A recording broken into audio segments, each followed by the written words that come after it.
Well, good evening, everybody, and welcome to the March 9th, 2021 Hempstead Town Board meeting. Madam Clerk, would you please call the roll call? Yes, Supervisor Clavin. Here. Councilman Blakeman. Here. Councilman Carini. Here. Councilman D'Esposito. Here. Councilman Dunn.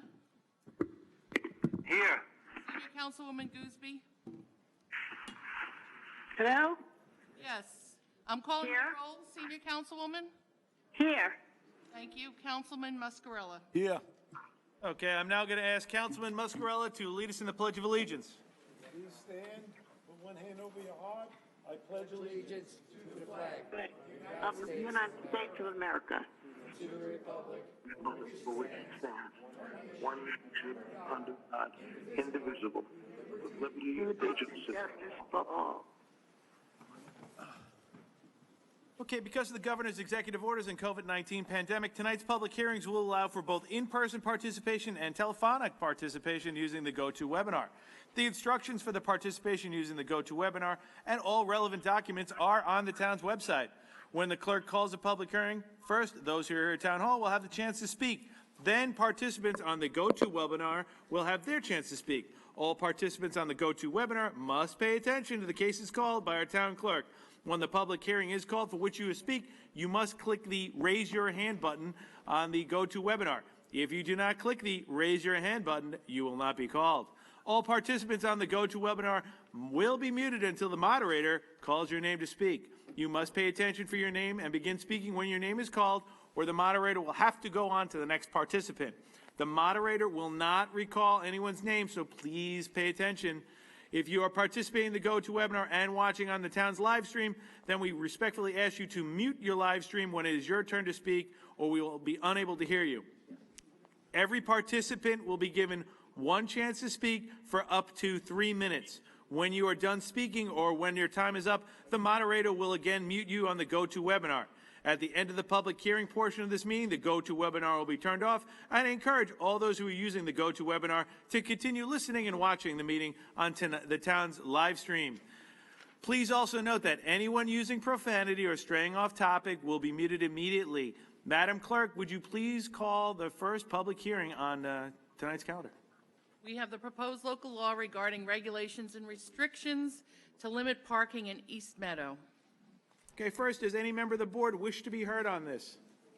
All right, is there anyone here at Town Hall that wishes to be heard on this?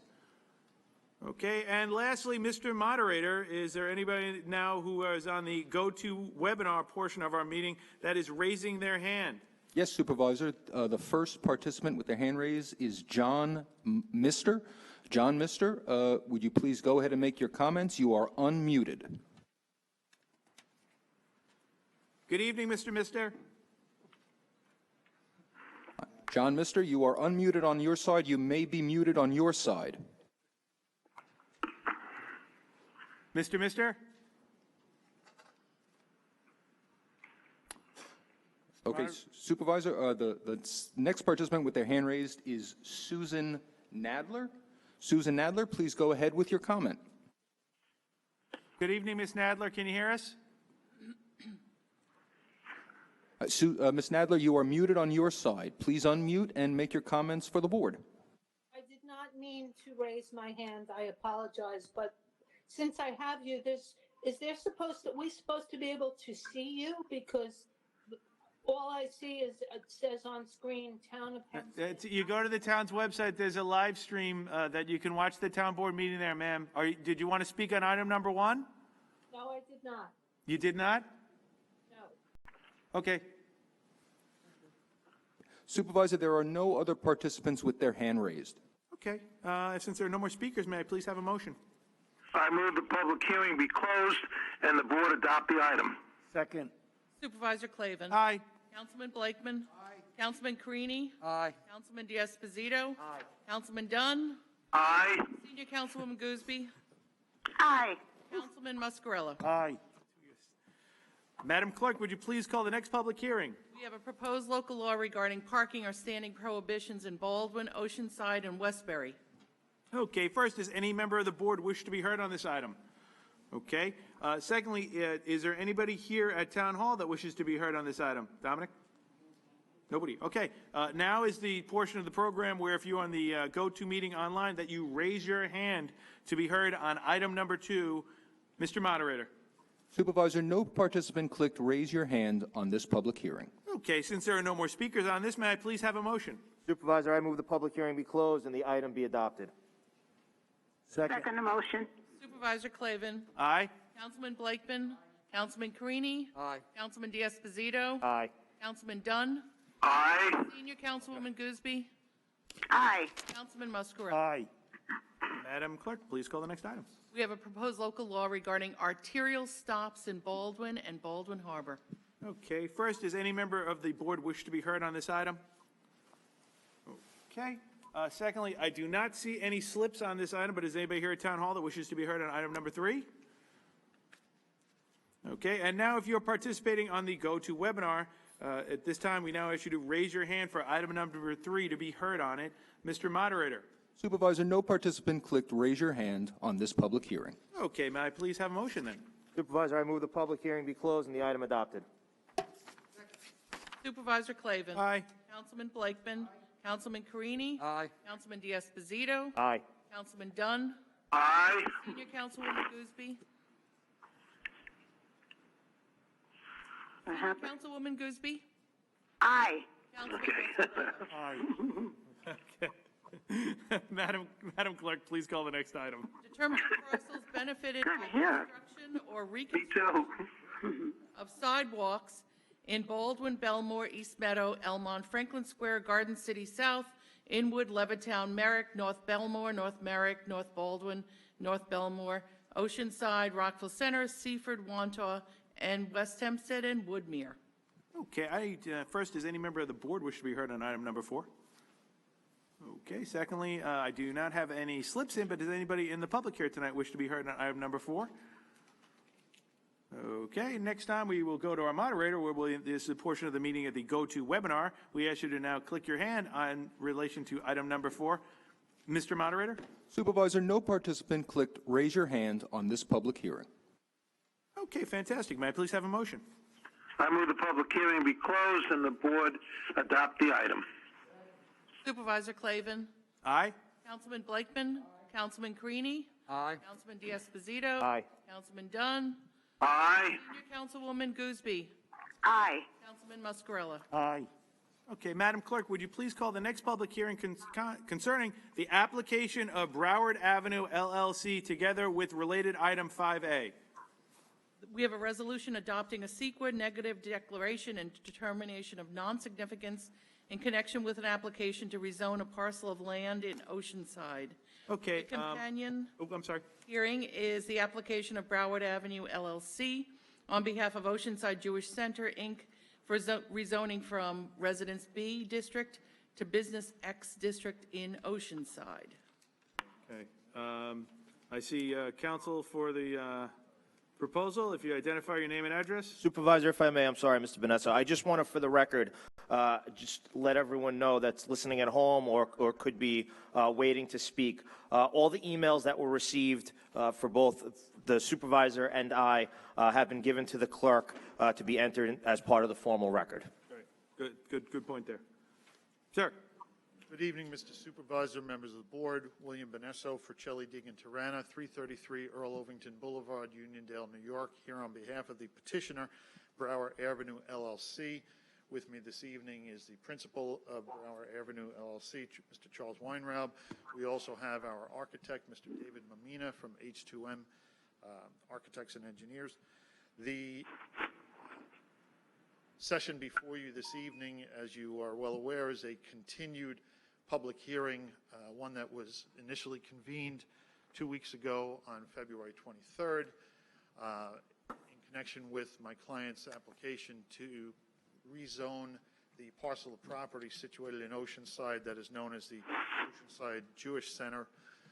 It is a site that is presently developed with the Oceanside Jewish Center's facilities that have been there for many years, and the proposal is to demolish a large portion of the Oceanside Jewish Center facilities and to introduce an assisted living facility to the subject premises. Now, A full presentation on behalf of the petitioner was made at the prior hearing, traffic testimony, real estate testimony. We also had our architect speak. We have our architect here this evening if the board has any specific inquiries about the plan, but I intend to give some very brief remarks now and then turn it over for the remainder of the public comment that the board sought to elicit. So consequently, I just want to talk to what has transpired since the last public hearing. First of all, this matter was referred to the Nassau County Planning Commission for its review and recommendation pursuant to the General Municipal Law, Section 239M requirements. As the board is aware, under those provisions, the Nassau County Planning Commission has review and recommendation authority, and they, after reviewing the project, a package of materials that are provided by the town, they have the ability to make a recommendation. The recommendation takes one of three forms, either a recommendation of disapproval if they feel that there are problems with the proposal, a recommendation of a modification if they feel that based on modifications the project wouldn't be a problem, or what is called a local determination, which is as close as they come to recommending approval. At the February 25th meeting of the Planning Commission, the Nassau County Planning Commission issued a local determination, which to us certainly is telling that having reviewed the proposed use, the proposed site development, the traffic and parking impacts of the project, they did not feel that it warranted a disapproval or a modification, but rather issued a local determination indicating or at least intimating their no objection. So that's part of the record, that's before the board. The other thing that has transpired is that in response to a number of the comments that had been issued or been elicited both at the hearing and before the hearing, the applicant and the architect went to the plan and made modifications. And those modifications we feel have significantly improved the application for the board's consideration. First, as was touched upon at the last hearing, the building height was to be addressed. At that time, the plan that was before the board was for a maximum height or a height of the majority of the building to the peak of the roof of about 45 feet. That has since been lowered to 38 feet 11 inches. The eaves of the building, as noted at the last hearing, are at 33 feet 10 inches, so basically 34 feet, which is not unlike many of the single-family houses already in the area. Moreover, the site plan was modified to address some of the comments that had come in. One of the concerns was the location of the refuse container, which had been in the southerly side yard. It was to be only a few feet away from the side property line. That has been relocated to the west side of the property. It is now, I believe it's about 85 feet away from the southerly property line. A generator, which was also situated towards the southerly property line, has also been relocated further north. So that is now over almost 135 feet away from the southerly property line where there are single-family houses. Additionally, the applicant looked to add parking spaces because there were concerns about parking expressed by the residents. The site, as proposed in the prior plan, called for 134 parking spaces. The new plan now provides 150 parking spaces. The traffic expert, if you will recall, at the last hearing testified that the 134 spaces would fully accommodate the needs of the site. So we're even more confident that the 150 spaces will accommodate the needs of the parking needs of the combined uses. And lastly, and perhaps most importantly, the concern was that the building was too close to the residential properties to the south. There was a 25-foot setback from that southerly property line, which was compliant for the Business X district. However, the desire was to move the building away, and that was accomplished. The building has actually been entirely moved to the north, such that now at the closest point of the building, which would be the easterly portion of the building, it is now over 31 feet away, and then as you move from east to west, it gets further and further away from the side property line Towards the middle, it's nearly 50 feet away, 48 feet 7 inches, and at its westerly end, it's a full 68 feet away from the property line. So a substantial modification in order to provide a bigger setback to the residents to the south.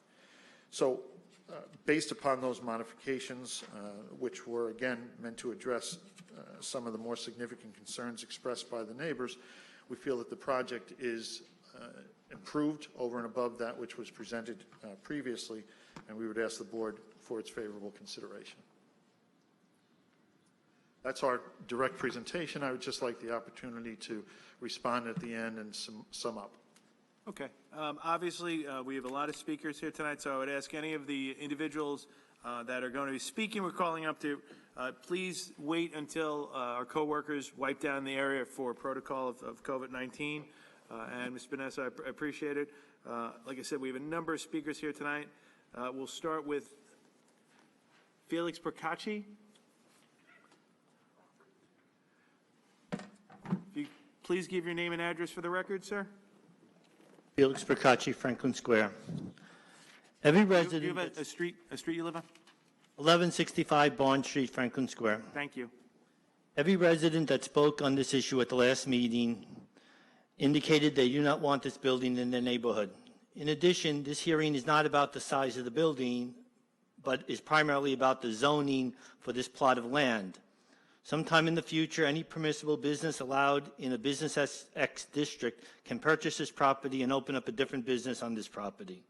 This board should have acted as it does with other hearings of this type and leave the record open for citizens to submit any additional comments by mail and not extend the hearing to another day.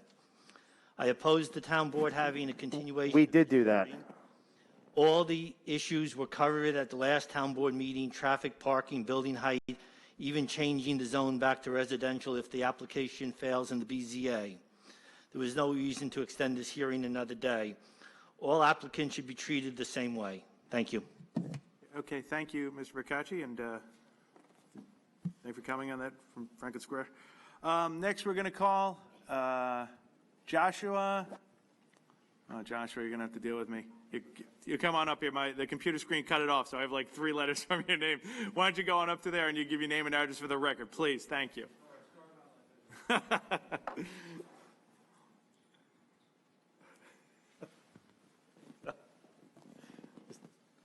brother.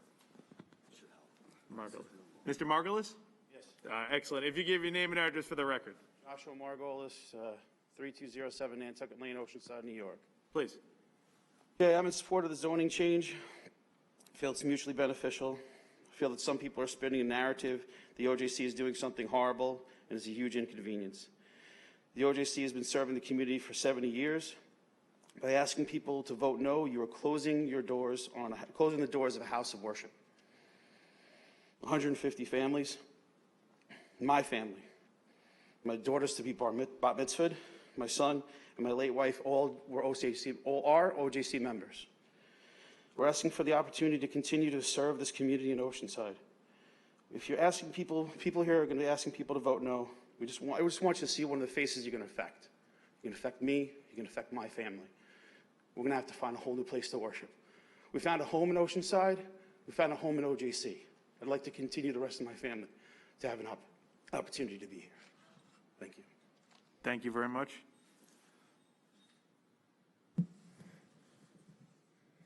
Next, I have Speaker Monty Leeper.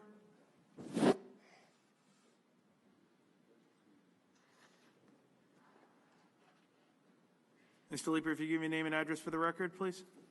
Yes, my name is Monty Leeper, located at 414 Foxhurst Road in Oceanside, and I have exhibits here to submit.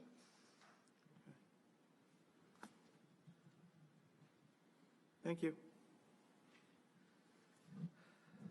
This exhibit clearly shows the existing relationship between an assisted living, a religious use, and a public school having harmoniously coexisted for 80 years in a neighborhood just like the subject use, bordered by 2 main roads with one exception. Instead of the high school of 1,700 students, the exhibit is 2 blocks away from a bustling university of over 20,000 commuting students.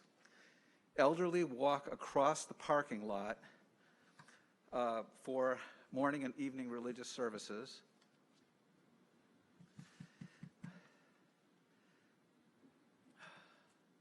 I'm sorry, 1 second here.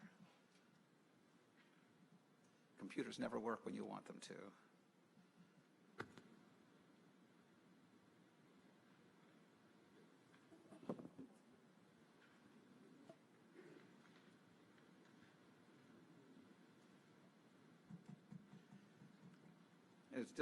It's situated in a neighborhood just like the 60 by 100 feet parcels. I grew up observing that some of the elderly walked across the parking lot shown in the exhibit pictures for morning and evening prayers, as people have been doing there for the past 80 years. As a professional city planner designing these use relationships, a registered architect who served on the Nassau County Planning Commission, the Rockville Center Architectural Review Board, I'm uniquely qualified to present these exhibits. Designing communities involves observation, statistics, assemblies using forms to bond the seemingly related relationship between these uses.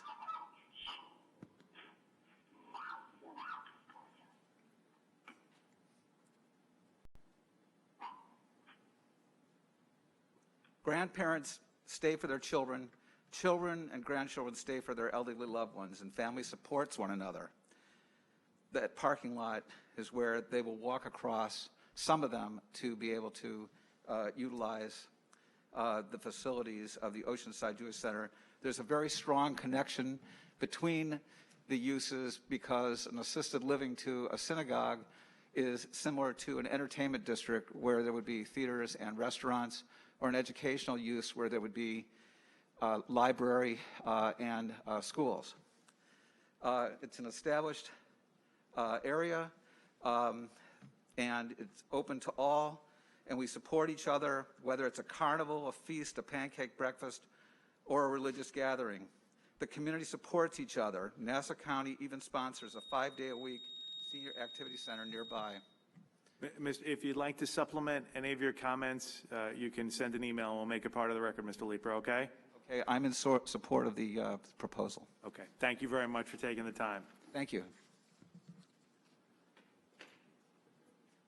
I now have Adelaide Murphy. That's Mike Adams now.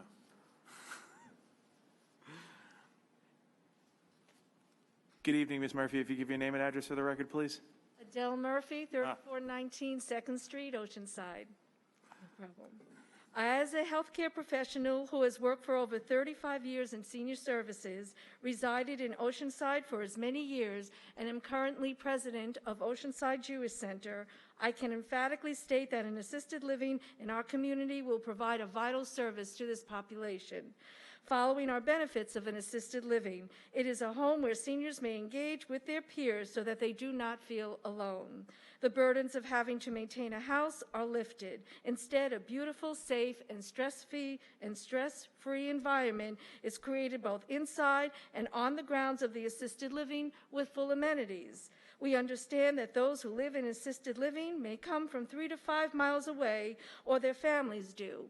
As a result, our senior citizens may remain near their home. This promotes a continued feeling of connection between family and friends who may now continue to be a part of each other's lives, knowing they are home.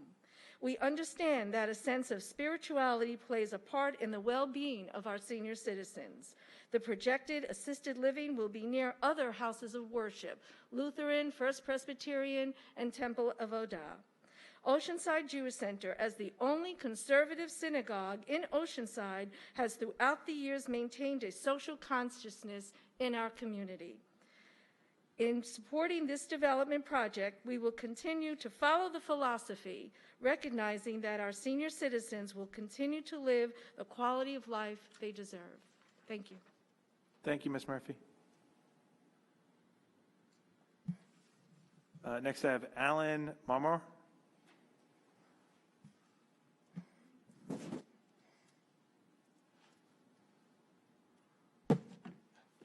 Alan Marmor, 485 Gifford Avenue, Oceanside. I appreciate you allowing me the opportunity to explain the reasons why I am in favor of rezoning the OJC property and why I support the construction of 119 unit senior housing development. However, first I'd like to take the opportunity to address the opposition to the project.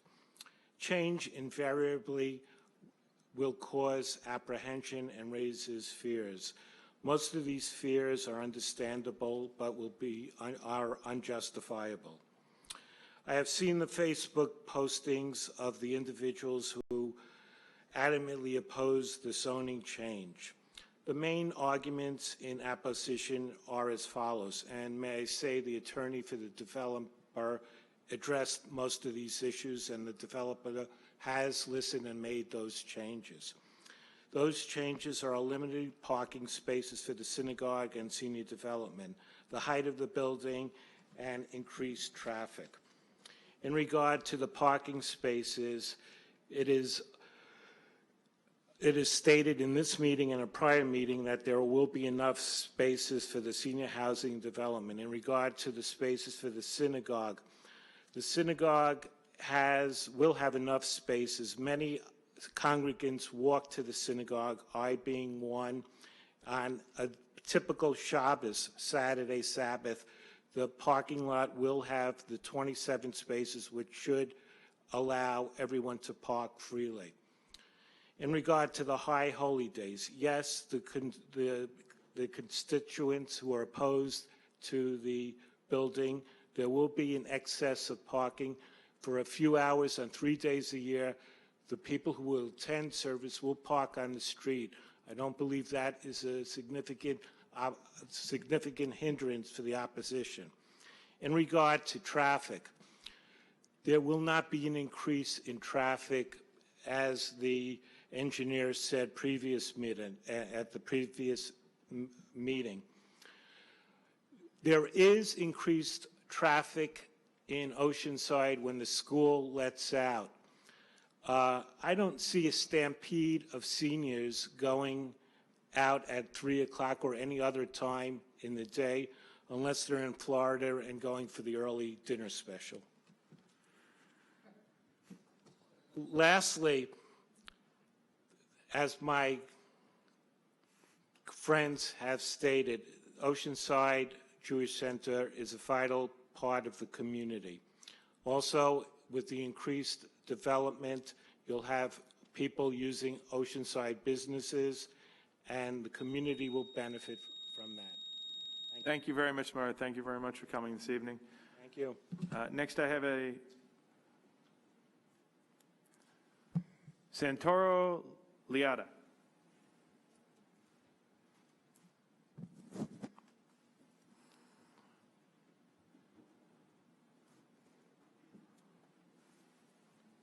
Yes, If you give your name and address for the record, please. yes, Santoro Leota, 2918 Oceanside Road, Oceanside, New York. My house is directly across the street. I've been to a prior meeting here. I've owned that house for 30 years. I'm an Oceanside resident for 40 years. I have raised 4 children that went to Oceanside schools. All 4 are college graduates. I do not think any opposition to the redevelopment has anything to do with the center. We support the center. We're neighbors of the center. I might also add I've had 2 cars destroyed on Oceanside Road because of the traffic over the last 30 years. To me, it's, again, I'm going to say what I said before. It's inconceivable that that lot could be developed and put a major building on it. Suffice to say, I'm completely against it. I'm not satisfied. Every year my taxes go up, as I guess any resident here, and I don't think that building is going to do anything to improve my property. That's it. Okay. Thank you very much, and I like that face mask. Next, I have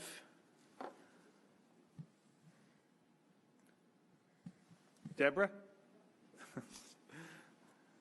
Supervisor, I'd just like to say for the record, the town of Hempstead taxes have not increased in the last 3 years.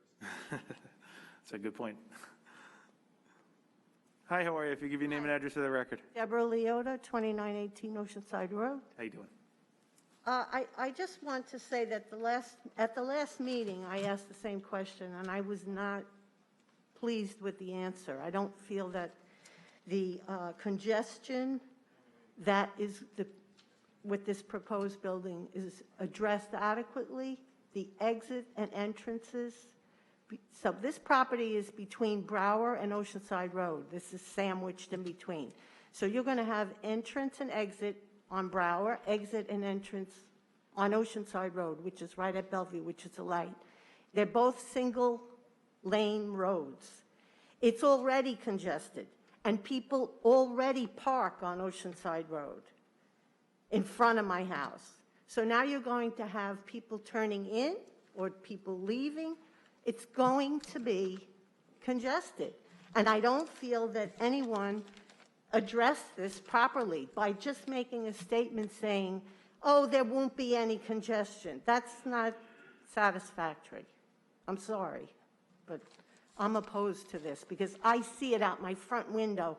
Accidents, people racing, there's no speed bumps. It's crazy. Ambulances, police cars, fire trucks. It's a zoo in front of my house already.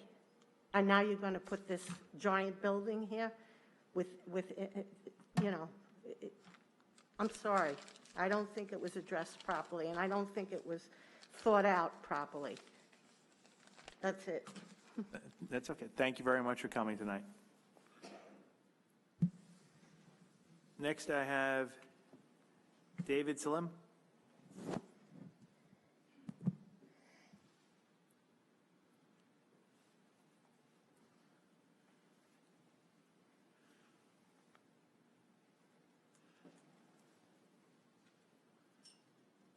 Good evening. If you give your name and address for the record. For the record, my name is David Salem, 245 Sunnyside Road, Oceanside, New York. I live right around the corner from OJC and up the block from Temple of Oda. There are 11 assisted living facilities within a 3-mile radius, and one is now being built about half a mile away on Terrell Avenue. So the need for assisted living doesn't seem to be there. When one considers the negative impact on the community, the negatives outweigh any potential positives. I've heard people from the OJC saying that their temple is going to be closed. As a fellow Jewish person, I am too upset about that. However, if the temple closes, there is always Temple of Oda, which they can worship. The people around us are impacted. A 3-story monstrosity is going to be built.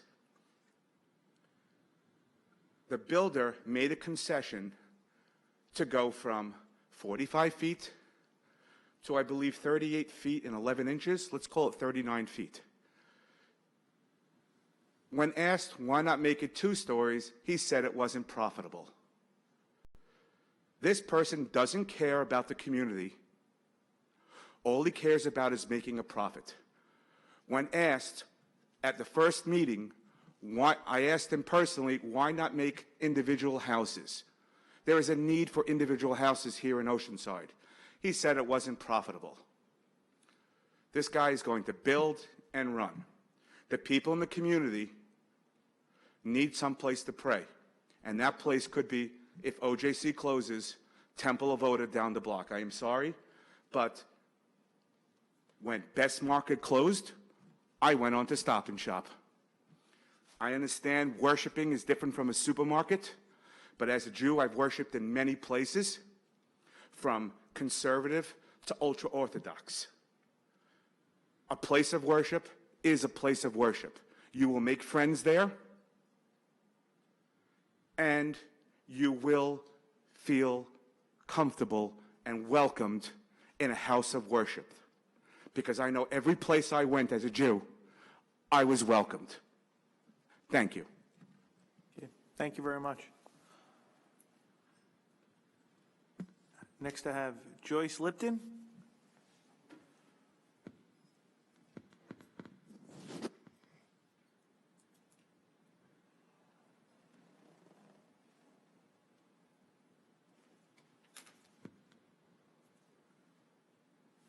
Good evening. Can you name and address for the record, please? Thanks. For Joyce Lipton, 2948 Alon Street in Oceanside.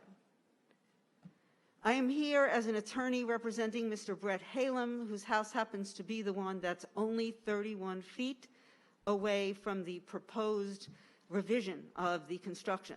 My first question is, have those plans been filed with the town? Which plans? The revised construction, the revisions to the plan. Vanessa?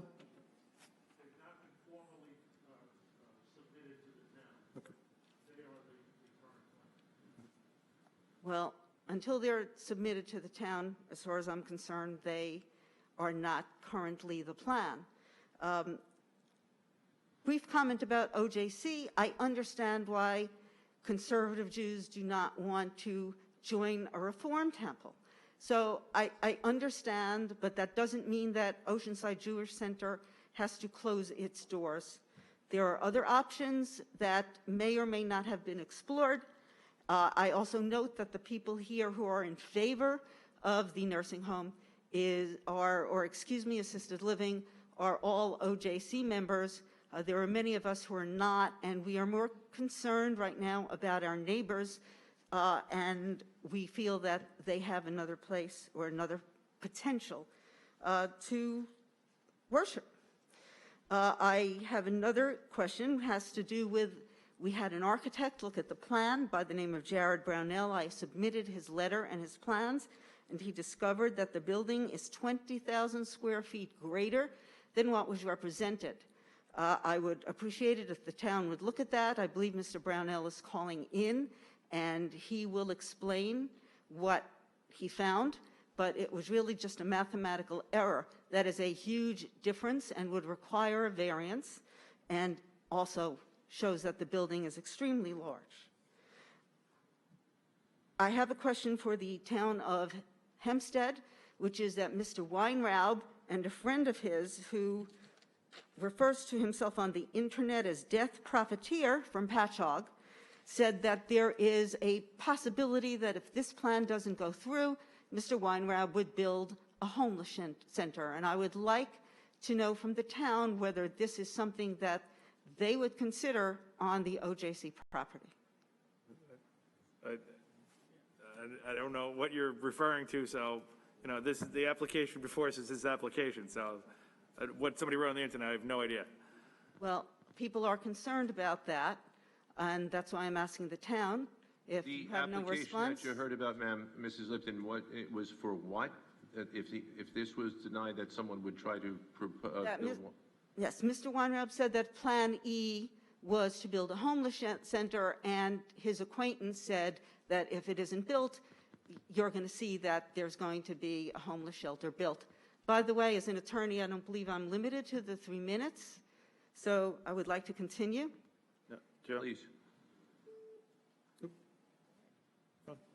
I would like to know whether any environmental studies have been performed, because according to a member of the Audubon Society, there are yellow-crowned herons on the property, and there are trees that are not supposed to be cut down. Okay. Ms. Lipton, you could submit any other questions. The speaking limit is still 3 minutes. Like I said, the only proposal we have right here is this, and like I said, we have numerous residents, both online and who are here, they're speaking, but any of your other questions you can submit, or any other concerns submit in writing will be followed up with. But thank you for taking the time to come down. With all due respect, I believe that the attorney for Mr. Weinraub was permitted to speak over 3 minutes. Joe? No, that's, Mrs. Lipton, that's not correct. Because of the number of people and because of our internal rules, each person is given 3 minutes. The points that you've raised, with the exception of the alternative proposal, which is not before the town board, but even the point you raised about environmental matters, just so you know, was raised previously. And if Mr. Weinraub calls in, he will have his opportunity. I'm sorry, the attorney that you were referring to, when he calls in, he will have his 3 minutes, but no more. And no one was given more than 3 minutes last time either. It just seemed longer. Well, Thank you. Thank you very much for coming in this evening. Leah has indicated she's here, but she doesn't want to speak. Is that correct? No. So, Leah, did you want to speak or not speak? No? Okay, that's all right. No problem at all. We have Norman Chan.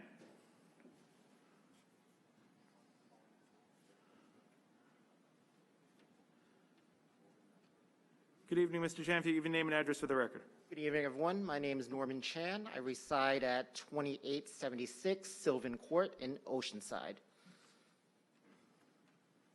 So thank you for allowing me the opportunity to come back here and speak again. I spoke here at a meeting 2 weeks ago. I just wanted to reiterate my concerns I have about the development. First off, I just want to state that I'm not against development. I understand that changes happen.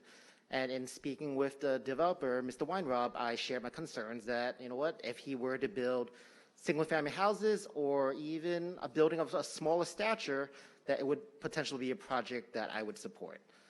I concede that there have been some slight modifications made to the existing plan, which is slightly better, but I am still extremely concerned about the quality of life of my own family as well as all the neighbors around me.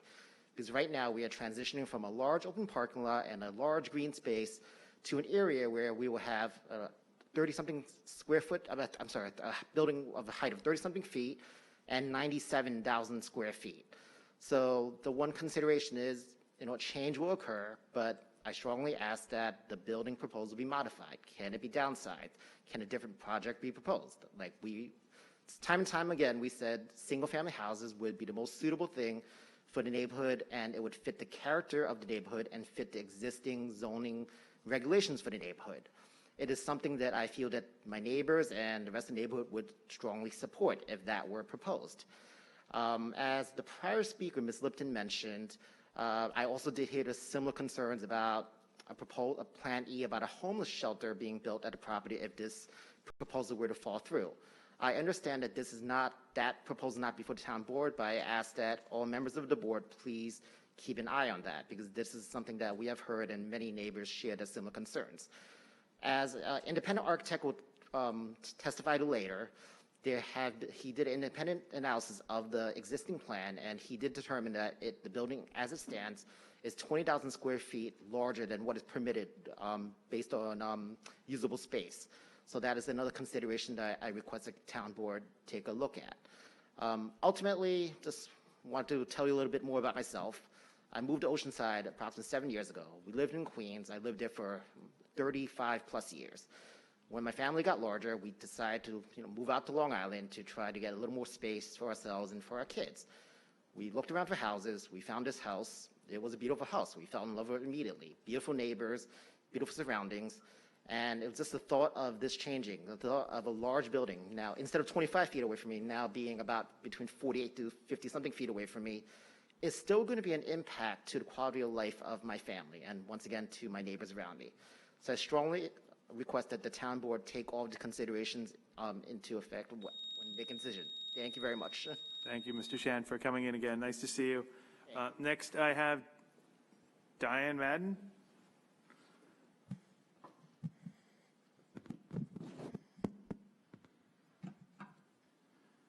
Good evening, Ms. Madden. If you give your name and address for the record. Diane Madden, Hempstead. What street do you live on in Hempstead? Hempstead. Hempstead Street? I Okay. prefer not to. There is nothing, you shouldn't even be asking people their addresses, but I'll give you Hempstead. I'd like to know if the board received any emails opposing this development and also supporting the development, and how many? I don't know how many. Well, I believe it was indicated earlier that we did receive them. They were made part of the record. Do you know how many? No. You don't know how many emails were received? Not offhand. Okay, thank you. Thank you, Ms. Madden. David Dodona?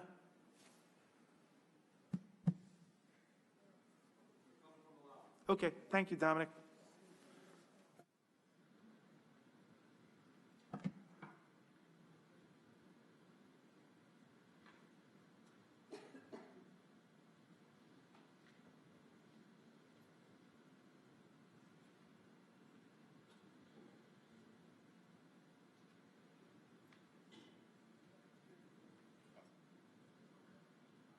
How you doing? Al Farina, 104 Pine Street, Oceanside. Thank you very much. Definitely against this. I wasn't going to speak, but just a couple of things. They said, someone said that the traffic ain't going to be there. I'm in construction. When they start this, how long is this project going to be with all the commercial trucks coming in and out? We're going to have that for over a year. Parking's already an issue. How many people are going to be owning cars there, and how many people are going to be working there? There's going to be more of a parking issue. And I'd like to know what's going to happen with my taxes as they go up every year in Oceanside, and what's going to happen to the value of my house. And everybody who, so far, I listened to who's for it, don't live in the immediate area. I live on the block right behind it. And employees coming in and out during the same time the kids are coming in and out of school and people are going to work and coming home. There's definitely going to be a traffic issue there. So I'm against it. Thank you. Thank you very much for coming down tonight. Appreciate it. Now, David's next. Okay. I'm sorry, were you answering me? Yeah, I was saying thank you to you. No, I was just saying thank you to you for coming down. We appreciate it. No problem. All right. And I'm saying, and now we have David's next, Dominic? Yes. Okay. Hi, how you doing? If you give me name and address for the record, please. Yes, David Dodona, 461 Windsor Place in Oceanside. I was brought up earlier, there's 11 assisted livings within 3-mile radius. I don't know why we need another one, especially in such an area that should really only have single-family homes, but the builder didn't like that because it's not profitable enough for him. There's also another one being built, which was mentioned before, on the corner of Terrell Avenue and Atlantic Avenue, which is about 3/4 of a mile away. None of these places are full. So there's plenty of assisted living all around the area. So I don't think that's really a problem. And the building just doesn't suit the area. It should be homes there. That's, you know, what's going to happen with the OJC in 5 years when they burn through their money? And, you know, what are they going to do then? They're going to sell the other part of the land, and it's just a Band-Aid on a problem. They need to do something else. It's just not what needs to be done. So that's it. That's all I have to say. All right, great. Thank you very much for coming this evening. Anu Kikas?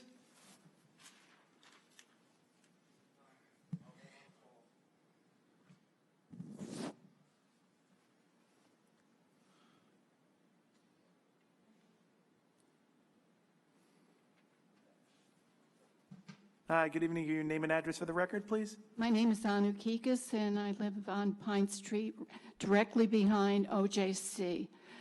I feel that I'm totally against the development. It's overdevelopment. It brings us more parking issues. And like my neighbor said, it devalues the property of our own land. Now, we attended the Sunday meeting, and the builder said single-family homes would not be profitable. But I think it should not be at our expense. Somehow, he's either got to plan something or perhaps build it in such a way that it is profitable. But right now, it's coming off our tax base, the outlook of our property, looking up and seeing a 3-story building. I don't see anything else in Oceanside that's 3 stories. I think it's a travesty that not more attention isn't paid to what we would like. Building is not should not be the priority. It should be the residents of the community. And I don't feel that we're getting it either from the board or from the politicians. Well, can I answer that? Excuse me, ma'am. First of all, that's exactly what we're doing tonight, is we're listening to all the residents, the applicant. We have not made a decision yet. And quite frankly, I think you're wrong in saying that we've made up our mind already or that we're not paying attention to the community.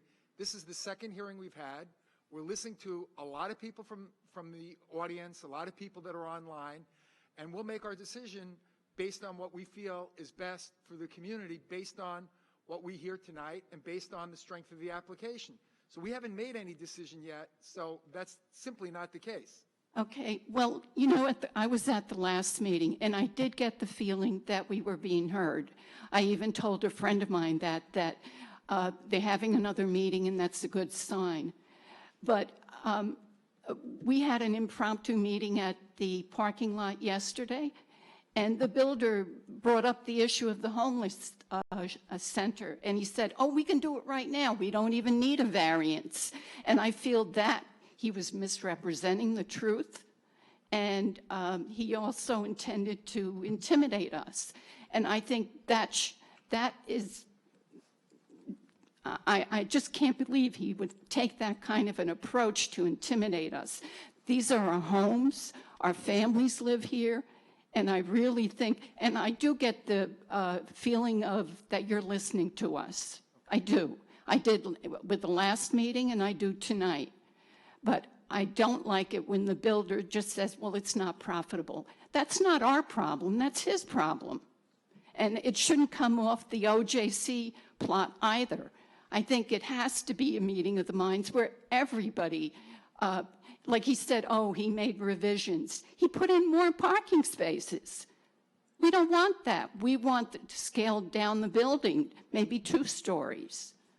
So I hope you listen, because Joyce Lipton and a lot of these other members have really gone to a great length to research this and to come up with some kind of a reasonable plan that, satisfies the community. So, thank you very much. Thank you, Ms. Kikas, and we do appreciate you coming down, and we are listening to you, as we are at the last meeting and with all the residents. So thank you again. I hope so. All right. Next, I have Jeff Gran.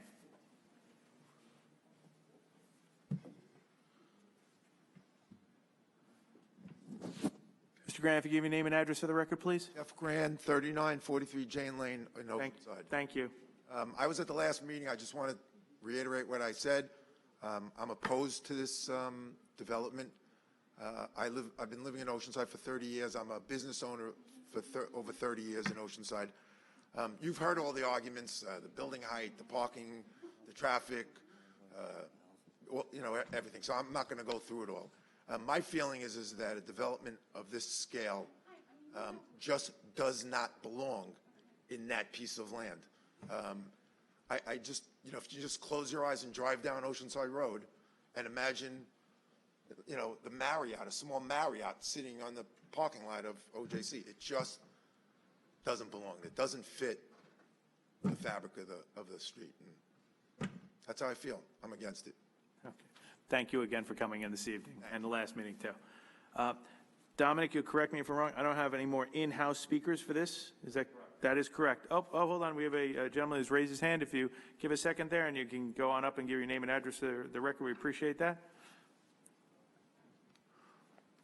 Okay, sir, if you please give your name and address for the record. Mark Weissman, Corbett Haber, appearing as attorney on behalf of Norman Chan. I have a notice of appearance. I sent it over to applicant's counsel earlier this week, and I tried sending it to the clerk, but I wasn't able to get through. Okay. You can make your record, or you're appearing for somebody on their behalf? Norman Chan. Okay. We heard Norman before. Yes.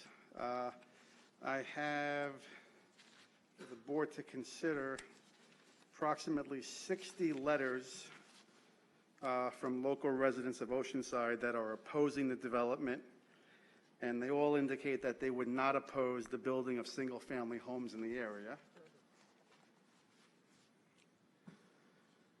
I also have for the board to consider, and I'm brushing myself because I do see a clock of 2 minutes. And we'll take all those submissions and make them part of the record that you have that, so just so you know.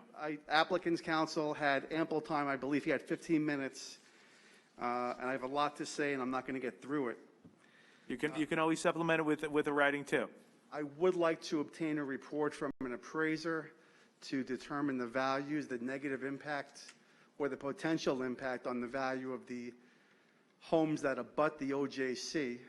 There was prior testimony by Barry Nelson, and I believe applicant's counsel may have stated that the houses will increase in value if a assisted living is built there as opposed to one-family homes. So I would ask for sufficient time to have an appraiser come, give a report, and also testify. Now, I'm skipping three-quarters of what I have to say. The current zoning is one-family homes. The petition has that OJC has 200 families. There's been testimony that there are right now 150 families. The best use of the land is clearly one-family homes. That's the current environment. That's what will fit in the community. And we're here for one reason and one reason only. We're not here because Oceanside needs more assisted livings. We're not here because the town of Hempstead needs more assisted livings. We're not here because one-family homes would result in the best use for the OJC. Clearly, it's not. By building one-family, I'm rushing. The OJC is the only one that benefits here. They are going to use half the money that they receive from the builder to repurpose their building, and the other half is going to go into a reserve fund to supplement their dues. The only people benefiting are the builder and the members of the OJC who will have decreased dues.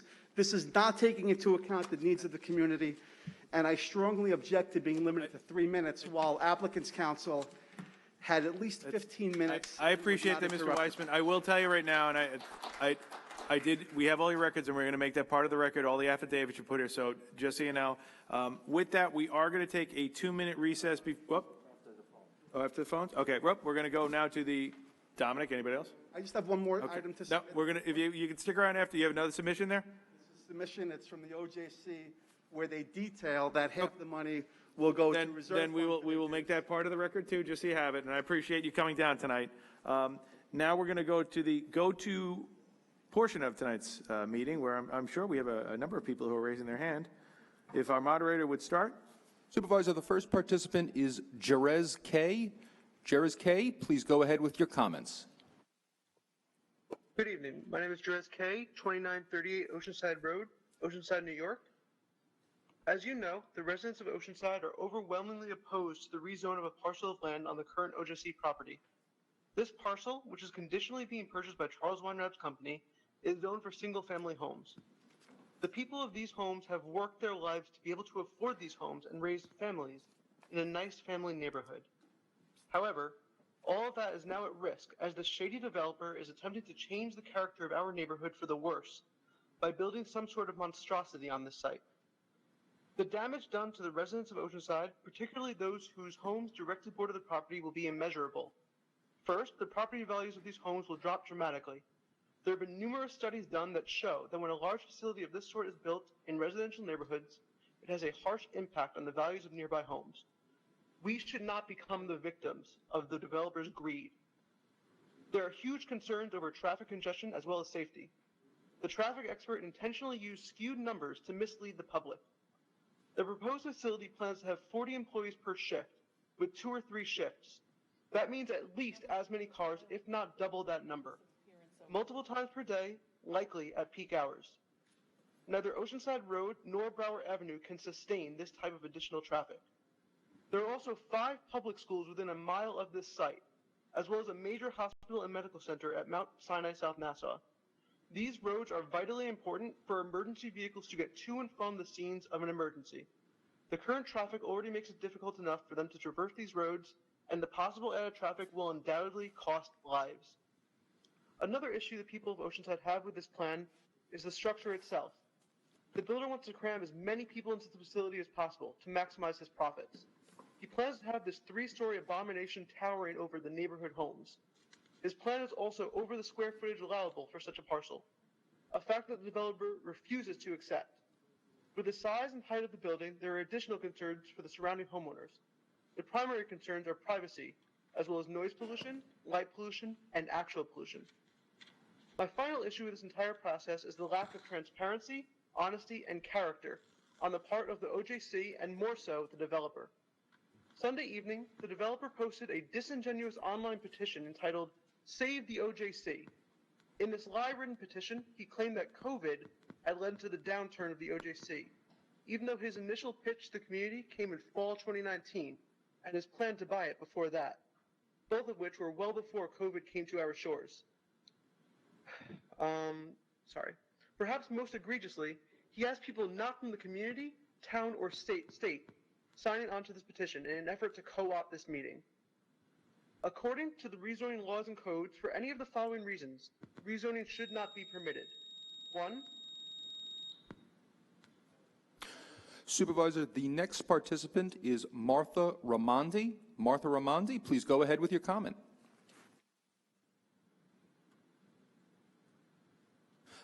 Ms. Ramondi, you're muted on your side. Please go ahead with your comment. Sure. Did you need me to state my address as well? If you would, please. Sure. It's Martha Raimondi, Bayfield Boulevard, Oceanside, New York. Please go on. Oh, sorry. That's okay. Yes, I wasn't going to speak, but I just wanted to chime in. My mother grew up in Oceanside. I'm a longtime resident of Oceanside myself. Have a daughter in college, one in high school here. And yes, I am a member of OJC. That being said, I'm speaking as both a member of OJC and as a resident of Oceanside. I understand people's concern with development, and I fully and completely respect that. However, I have to address a couple of things that keep coming up that I find extremely disconcerting. And that's the argument about traffic, the argument that the only possible development there can be single-family homes, and the argument that no kind of represents that area. Right across the street from OJC on Brower Avenue is a condo development that's 2 stories tall. So to say that there's nothing but single-family homes in the area is completely misleading and incorrect. The other issue I have, traffic. Yes, as many people have mentioned, as somebody who drives a daughter to high school and back, during times of morning and afternoon around that time, the traffic is absolutely horrendous. However, having a facility like this is not going to increase or decrease the amount of traffic at that time. As somebody earlier joked around that unless they're all running for the early bird special at the same time, then you're not adding to traffic at those peak traffic times. So that argument also doesn't sit well with me. The other argument as well about single family homes being the only development. In my section here in Oceanside, on one of the streets here, there used to be a beautiful parcel of wooded land that you didn't think even existed in areas like this. They developed it into 5 large single family homes that literally are directly on top of each other. Not only is it unattractive to have houses that tightly packed together, but if people are concerned about parking and traffic, single family homes actually contribute more to that, because most of us that live here in Oceanside know that we easily have 2 to 3 cars each. And when the houses are built close together, it does not usually afford driveways that could hold that many vehicles. So oftentimes on our side streets here, they are filled with cars parked there. So I understand, again, people's concerned about development, but I hope the board considers the merits of the project. Supervisor, the next participant is Jared Brownell. Jared Brownell, please go ahead with your comment. Good evening. If you give your name and address for the record. I'm Jared Brownell. My address is 88th Street, Jackson Heights, New York. I'm an architect and I've been practicing for 15 years. It's funny, I'm usually on the other side of this, presenting. So it's interesting. As an architect, I'm really fully understand the balancing act between a client's wishes for the project, the local community, all while following the local codes. From the officially submitted plans from the petitioner, they're coming to the community with a large request to change the zoning, build more square footage than allowed, build less parking than required. So number one is change the zoning from residential B to business X. It's required obviously for the sanatorium, but in the future, it would result in some businesses, if the sanatorium was no longer there, that would be out of character for the area. The way they're dividing the lot, the synagogue would be over the allowed building square footage by 2,000 square feet. Just to note, this variance was not requested on the zoning analysis sheet. The newly constructed assisted living building would be 20,000 square feet more than allowed by code. That's about 10 single-family homes. Again, this was not listed as a requested variance on the zoning analysis sheet. Between both lots, there's roughly a combined total of 200 less parking spots. Such a number would definitely create a runoff to the surrounding area.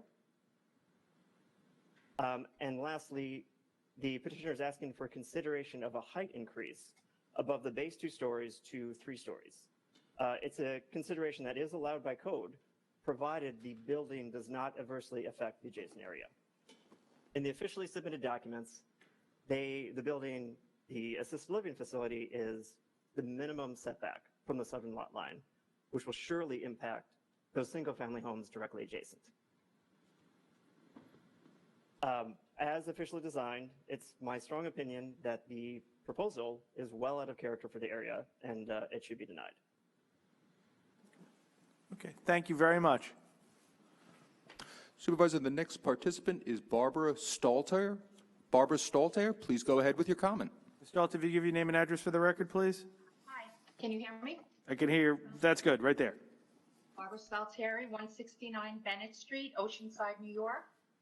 I live approximately 1 mile south of the area in question, and I am observant of the residential roads of Oceanside Road and Brower constantly because my son attends the high school, and I can tell you that I truly believe that it will impact the traffic, and that is detrimental to our area. It's a residential road that trucks are not even supposed to come down, and now we're going to put a giant building on that skinny little road.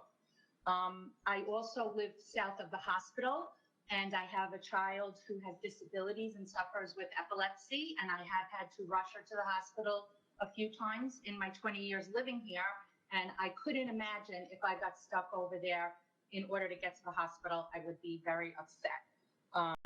And I think that that is an emergency issue that needs to be dealt with. Also, I would like to talk about the character and what I have seen about the handsome home, the actual character of the handsome home buyer, because I feel that that's the character, that's not a person. So he is misleading in many of his social media posts, saying that the OJC is a historical landmark, which not sure if it is, but he's saying save it. And that is his reason for doing this, and that there's a need for the assisted living facility, and I don't believe either one of those is the issue.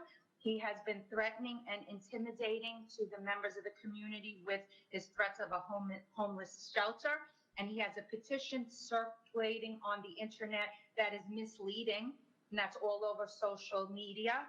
And all the changes that he's asking for, less parking, more square footage, and a height variance, are all changes that are going to be detrimental to the community, and there's a reason why they're not allowed, and I feel they should be denied. I strongly oppose this development, yet I support the development of single-family homes because that's what's there now, and that's working, and I don't believe that we should change the area at all. Thank you. Okay, thank you very much. Supervisor, the next participant is Steve Rizzo. Steve Rizzo, please go ahead with your comment. Mr. Rizzo, if you give your name and address for the record.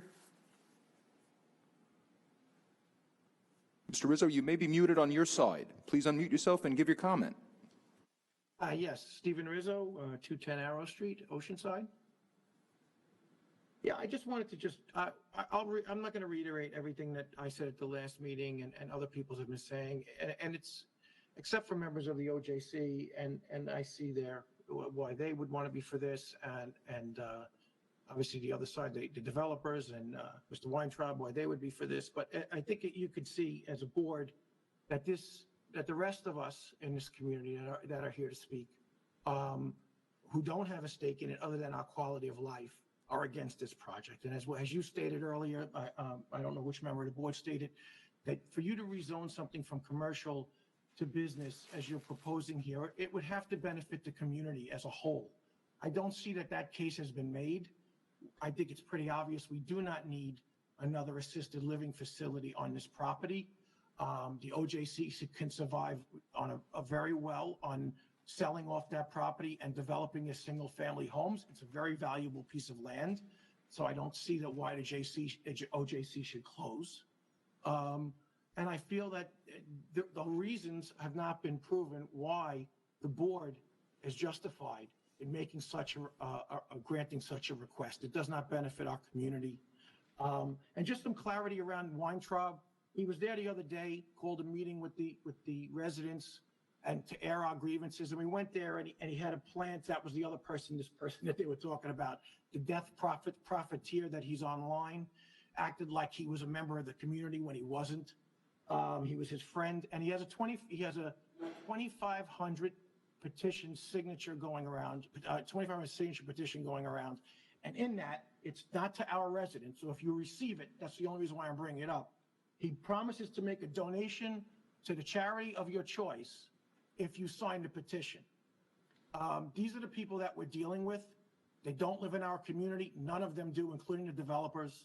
They're not going to be affected by this. They're going to build this and leave and move on to the next project. The only benefit is profit, and that's on their side. We have to live with it. I do not feel the justification has been made for this board to approve this rezoning because it would not improve the quality of life, and the need does not exist for this structure. Thank you. Thank you very much. Mr. Moderator? Supervisor, the next participant is Lisa Kahl. Lisa Kahl, please go ahead with your comment.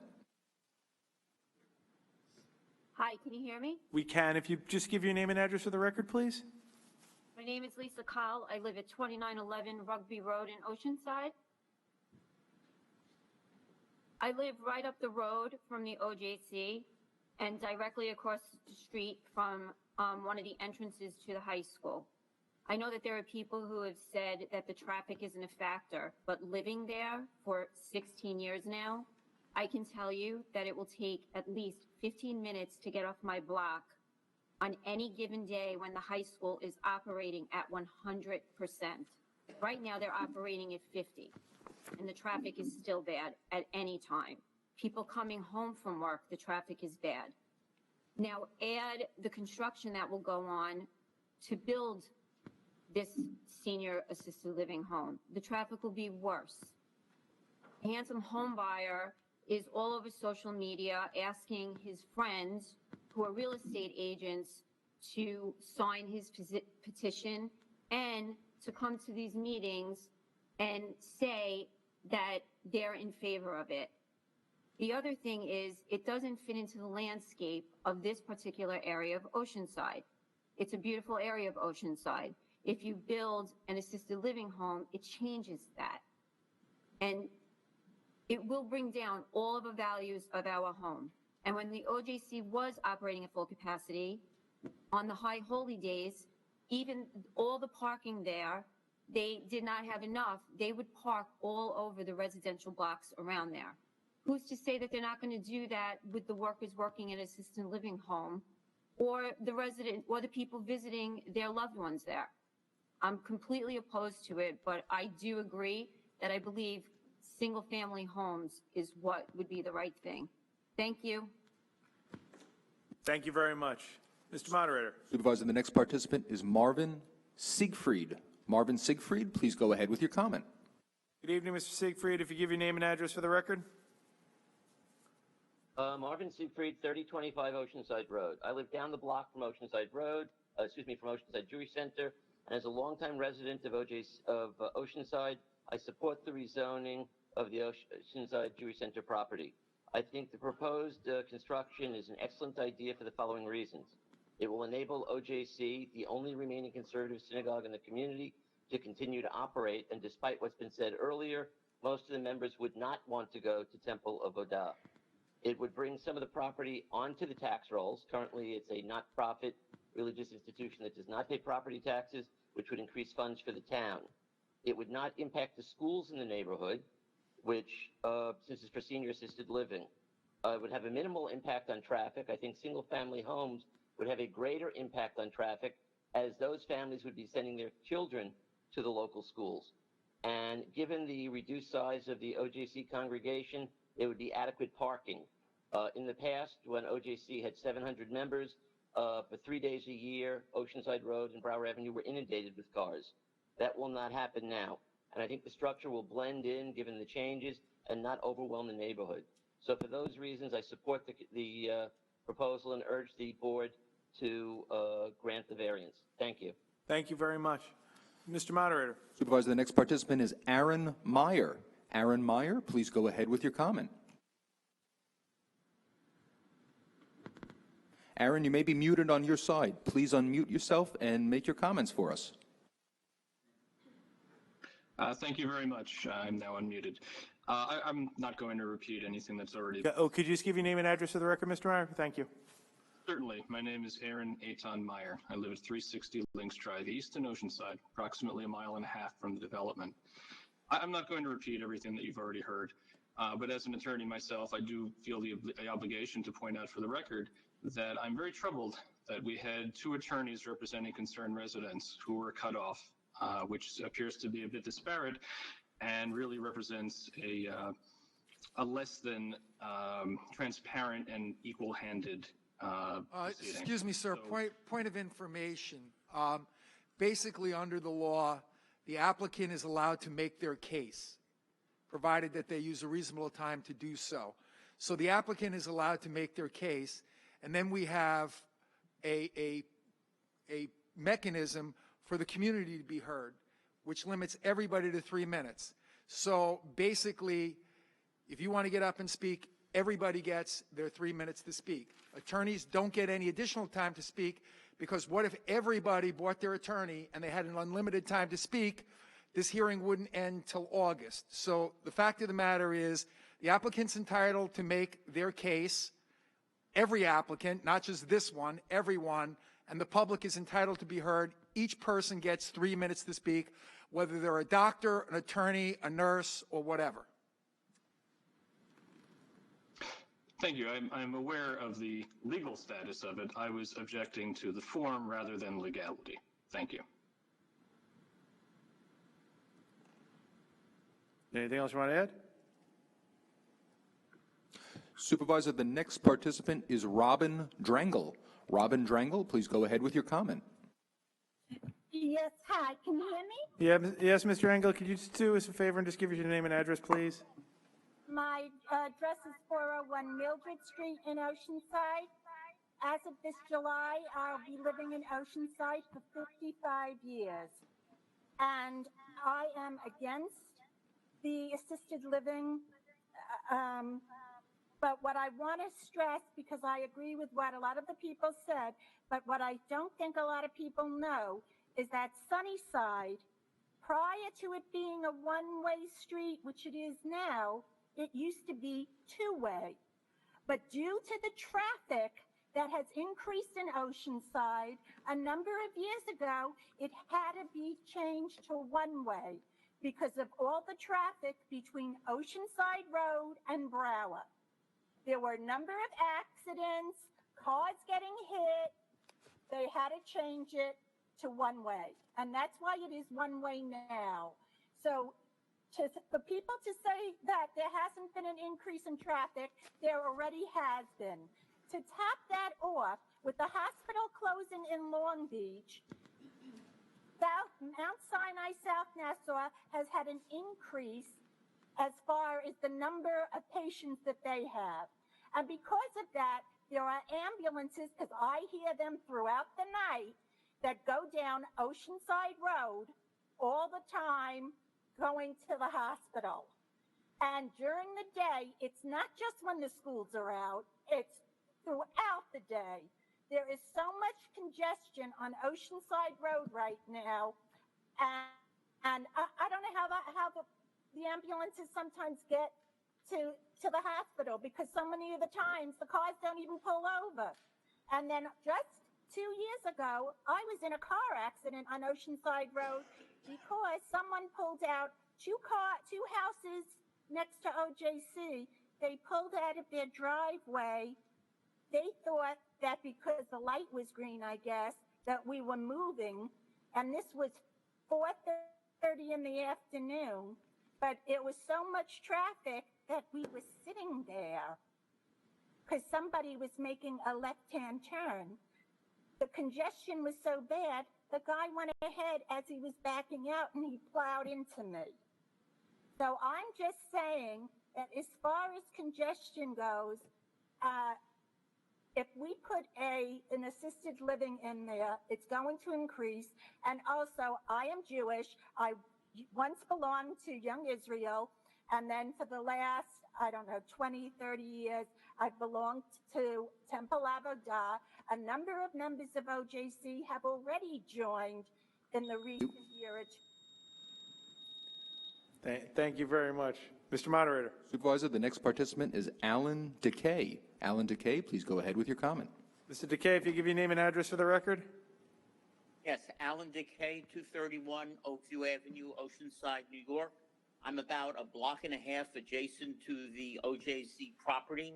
And like many of my neighbors, I'm against the zoning change as presently submitted to the board. I think that's an important thing we'd like you to understand. We understand the needs of the temple. Somebody pointed out about the two-story condos. I live across the street from that. It used to be a property called Camp Allen many years ago, but it was designed 2 stories and fits in with the nature of the community. And I will tell you that property values went up, and they are clearly part of the tax rolls. I'd like to clarify a point that the attorney for the petitioner made about local determination from Nassau County Planning Commission. Having spoken to a Marty Katz there, he told me that the term local determination does not mean approval. It means effectively kicking it back to the town of Hempstead to make its decision. He did point out to me that the county would be very much concerned because if either of the 2 roads, which I believe at least one of them is a county road, the cutouts, traffic would become subject to their study as well. Let me ask that the town consider the following points about the tax rolls. I've heard nobody at the town, the petitioner, say what the tax benefit would be. Just bringing the property onto the tax rolls doesn't tell me if it's $1 or $1 million. So I would hope that the town, exerting its review and due diligence, would determine whether it was both general taxes and or school taxes that would be affected.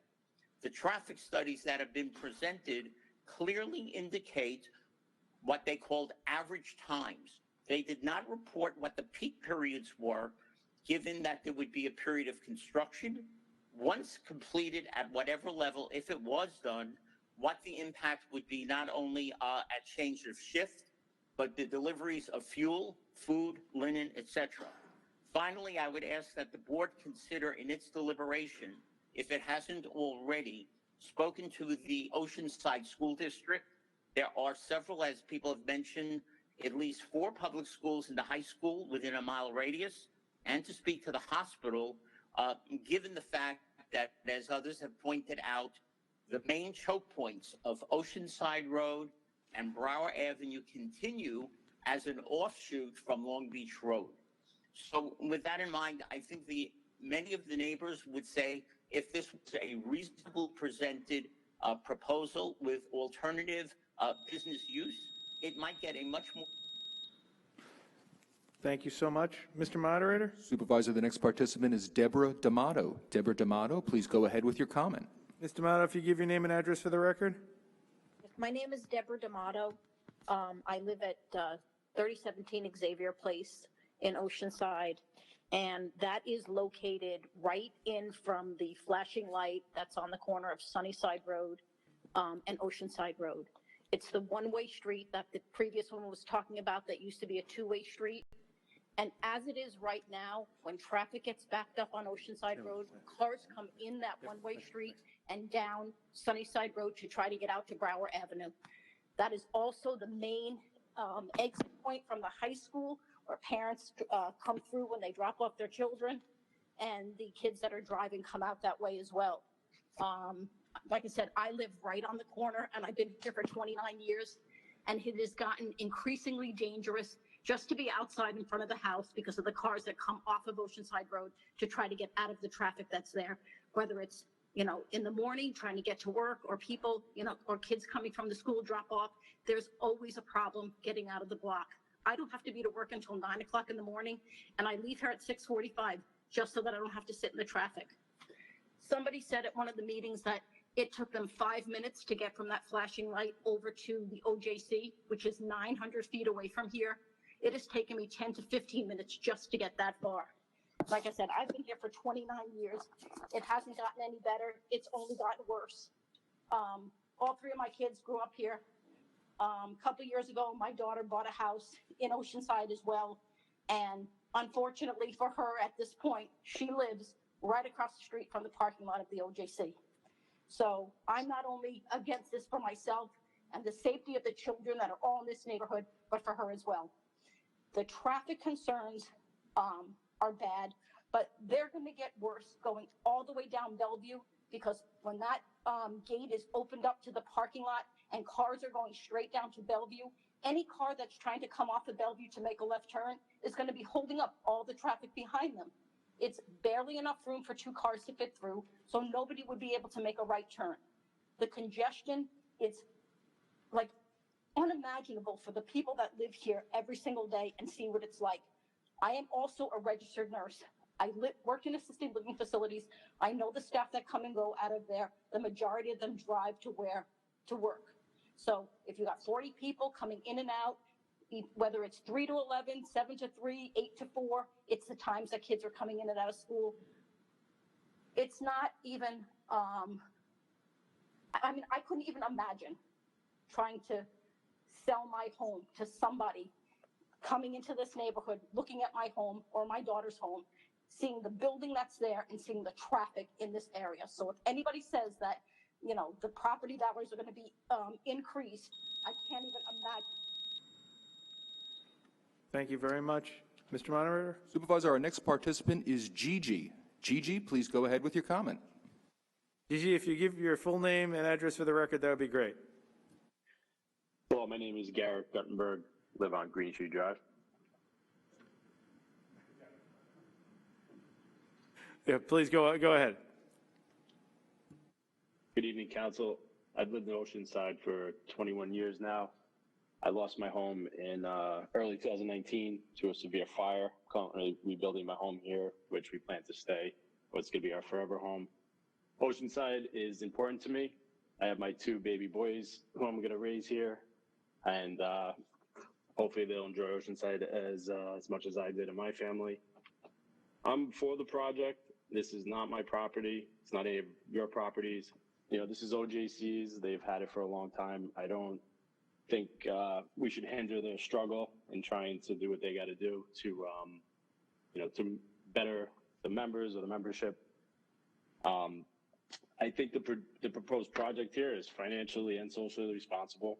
I want to be clear, I have no interest in the project, but it does bother me to hear people shoot down a project with unrealistic expectations. Let's get real for a second. The homes on this parcel are adjacent to a retail mall strip and a gas station. Every home on the north side is already adjacent to a commercial space. So to ignore the fact that this is a mixed-use parcel is just complete insanity to me. I think all these people have blinders on and they're just angry because they live so close, but they already live near the condos, the mall strip, the gas station. This is a large piece of property that they're trying to better. I don't want a homeless shelter built here. I don't want a dog park. I've seen the most insane comments on social media. I want a project here that's not going to negatively affect my family and the community on a whole. I don't think building a facility for elderly population is going to hurt anybody. The traffic patterns on this street are a nightmare when there's school. There's nothing anybody could do about that. I don't think 100 cars going in and out of a elder care facility in a day is going to burden the 30,000 residents in Oceanside that are already using the street. That's really all I have to say. I think, I think if we can add $1 million to our tax roll from zero, which that is, I don't know if that's an accurate number, but I'm hearing this tax base could be increased by that much. It's a win-win. We need the money. We need to move forward. 2021, let's look toward progress. Thank you. Okay, Mr. Moderator. Supervisor, the next participant is Eileen Schuss. Eileen Schuss, please go ahead with your comment. Ms. Schuss, if you please give your name and address for the record. Eileen Schuss, 2526 Eileen Road in Oceanside. Can you hear me? Yes, we can hear you great. Excellent. Thank you for taking the call. Thank you for arranging this meeting. I will not reiterate all these complaints that I've been hearing because I totally agree with every one of them, but I will add on to it. The comments that talk about OJC. I used to go to OJC and I feel for them and I would like them to survive. However, to do this to the community is not the solution. There are other solutions that would suit their purposes. To say that they're going to survive because they're going to have seniors coming from the assisted living. My father lives in an assisted living right now in East Meadow, and we wouldn't even dare take him out in the parking lot, let alone a parking lot that would be as busy as this one would be, with cars cutting through it between Brower and Oceanside Road, because they'll open up both sides of the traffic to get through. I grew up in Oceanside when the gates used to be open, and traffic got up there, and they closed the gate on Oceanside Road because it was so dangerous. And now cars have to zigzag the way around town. You could be certain that cars will use it as a cut through if that happens, and those parking lots will become de facto streets that will be dangerous for seniors to walk through and dangerous for the children that will also be cutting through it to take shortcuts on the way to and from the school. So keep that in mind when you think it's going to be helping the seniors. When seniors have to go on to events, a lot of them are having trouble walking when they live in an assisted living. They can't walk very far. They're usually with walkers. And if they have to get around, they're usually loaded onto a bus and taken somewhere, or a rabbi is brought into them. If OGC wants to increase its membership, build residential houses there, and you'll have paying members perhaps that'll be happy to be living near a synagogue. I'm all for this, Avava. I would like to see it, and that's how you would enable it. I think that these pleas to say save OJC are really based upon the wishes for profit by the developer who's been less than honest with the community from what I've been seeing about it. I think that we really need to consider that instead. And I also worry about what it's going to do for the safety of the neighborhood with the side streets, with the increased traffic it's going to happen. If you take 40 cars that let out every shift 3 times a day on top of the other traffic we have, and now add that's going to add 2 blocks of traffic in either direction each time that happens on average. Now imagine what it is with the ambulances trying to get through. As it is, cars snake down my street, which is a side road whenever these streets are blocked. So now this is going to spill out into area blocks, and I care about that. I grew up not too far from Bellevue, and I used to see the impact of traffic on the holidays. Well, I can't even imagine what it would be like if this were allowed to be built with all the people parking in the area, because there's inadequate parking. I think we should consider the safety. I think we should consider the value of people's properties. And I think we should consider that there's other approaches than just taking apart the character of a neighborhood to say that's the only solution. Thank you for letting me speak. Thank you. Mr. Moderator. Supervisor, the next participant is Jeffrey Resnick. Jeffrey Resnick, please go ahead with your comment. Mr. Resnick, if you please give your name and address for the record. Jeffrey, you may be muted on your side. Please unmute yourself and make your comment. Mr. Resnick? Mr. Resnick, please go ahead and make your comment.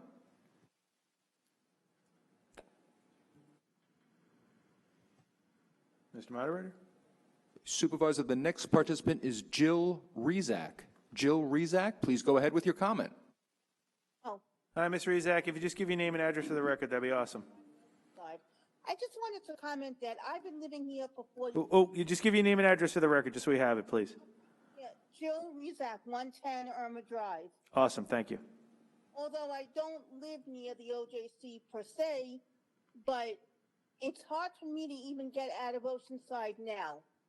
I mean, if Long Beach Road has so much traffic during the summer, the people going to the beach and leaving the beach, I ultimately take either Oceanside Road, Waukena, and they're blocked as well. Something that should take me 5 to 6 minutes to get out of Oceanside takes me 20. And I have to be honest with you, there are certain times on a Friday where I'm supposed to go out and meet friends, and I have to call them to say, hey, I can't get out of Oceanside, I'm not coming. So it's just, I could see that, yes, something needs to be done with that area, and I do feel that single family houses would be best. Especially having a tall building, it's going to look out of character. And just so you know, like I used to work in the city on Varick Street in, like near the Holland Tunnel, which gets all crowded. But what I'm trying to say is that for that area, all the buildings there were no more than 10 stories. And then Donald Trump came in and wanted to build a building that was 30 stories. And of course he got away with it. But it messed up the whole area. Looking down the street, all you see is 10-story buildings, and then one that's 30. It looks out of character, and it's not good for the environment. So I would like to see something done, but maybe just single-family houses. Thank you. Thank you very much for taking the time. Mr. Moderator, next. Supervisor, the next participant is Joan Doyle. Joan Doyle, please go ahead with your comment. Good evening, Ms. Doyle. If you please give your name and address for the record. Yeah, hi. This is Joan's husband, Ken Doyle. We're at 36 Pine Street in Oceanside. Hi. And we are perpendicular to the parking lot entrance at the OJC. And, so much has been brought up already. I don't want to be redundant. However, I think looking at the existing traffic and the fact that the last speaker brought up the fact that Long Beach, which is a seasonal community, and you have a tremendous amount of traffic going down Long Beach Road, I cannot exit my block on Long Beach Road. There's no light at the end of it. I cannot make a left. I would have to make a right and go around the block to go left. When I go to Oceanside Road from my house on Pine Street, I cannot make a left. Again, there is no light. It is almost impossible to get out of the area. Sunnyside Road, I found that cut through to get from Brower to Oceanside Road. But sometimes when I make the right onto it, I have to wait until that light on Bellevue turns green 2 times just to get to my block. And then to make a left on my block takes me, a couple of more minutes. This is a residential community. This is not a commercial community. There's plenty of property to develop something like this in the right community. We need to protect our community. If OJC is having a problem meeting its financial needs, they need to look at another solution.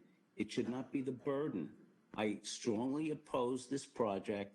Also, the parking in many businesses, they mandate the employees not park on site to make sure that there's ample parking for visitors and other deliveries, etc. So if the employees that are working, if there's 40 employees per shift, will they be in that parking lot, or will they be forced to park in front of my house and walk to the facility, which is what I'm quite sure will happen. So again, I strongly oppose this. If it needs to be developed, we can do something that works with this community and not against it. Thank you. Thank you very much. Mr. Moderator? Supervisor, the next participant is Donald Raimondi. Donald Raimondi, please go ahead with your comment. Mr. Raimondi? Good evening.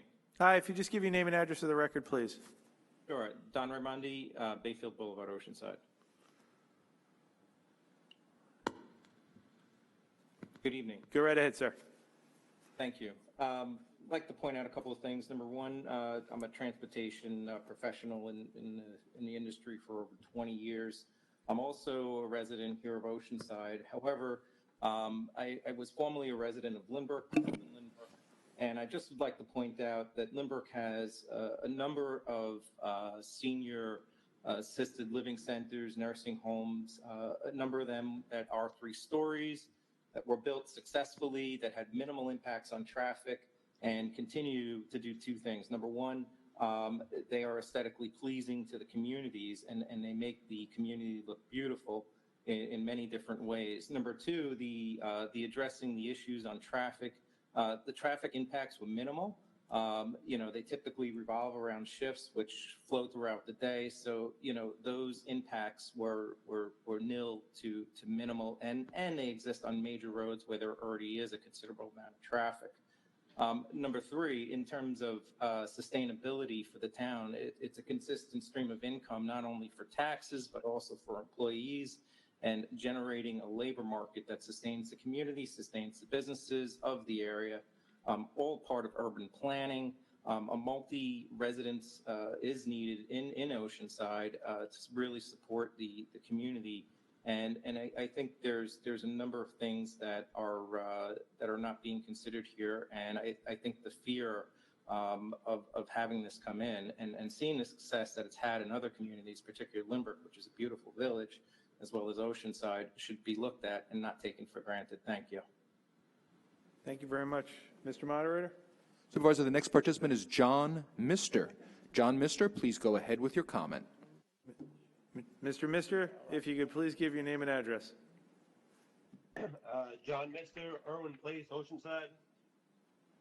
I'm going to read an email I sent to Mr. Esposito.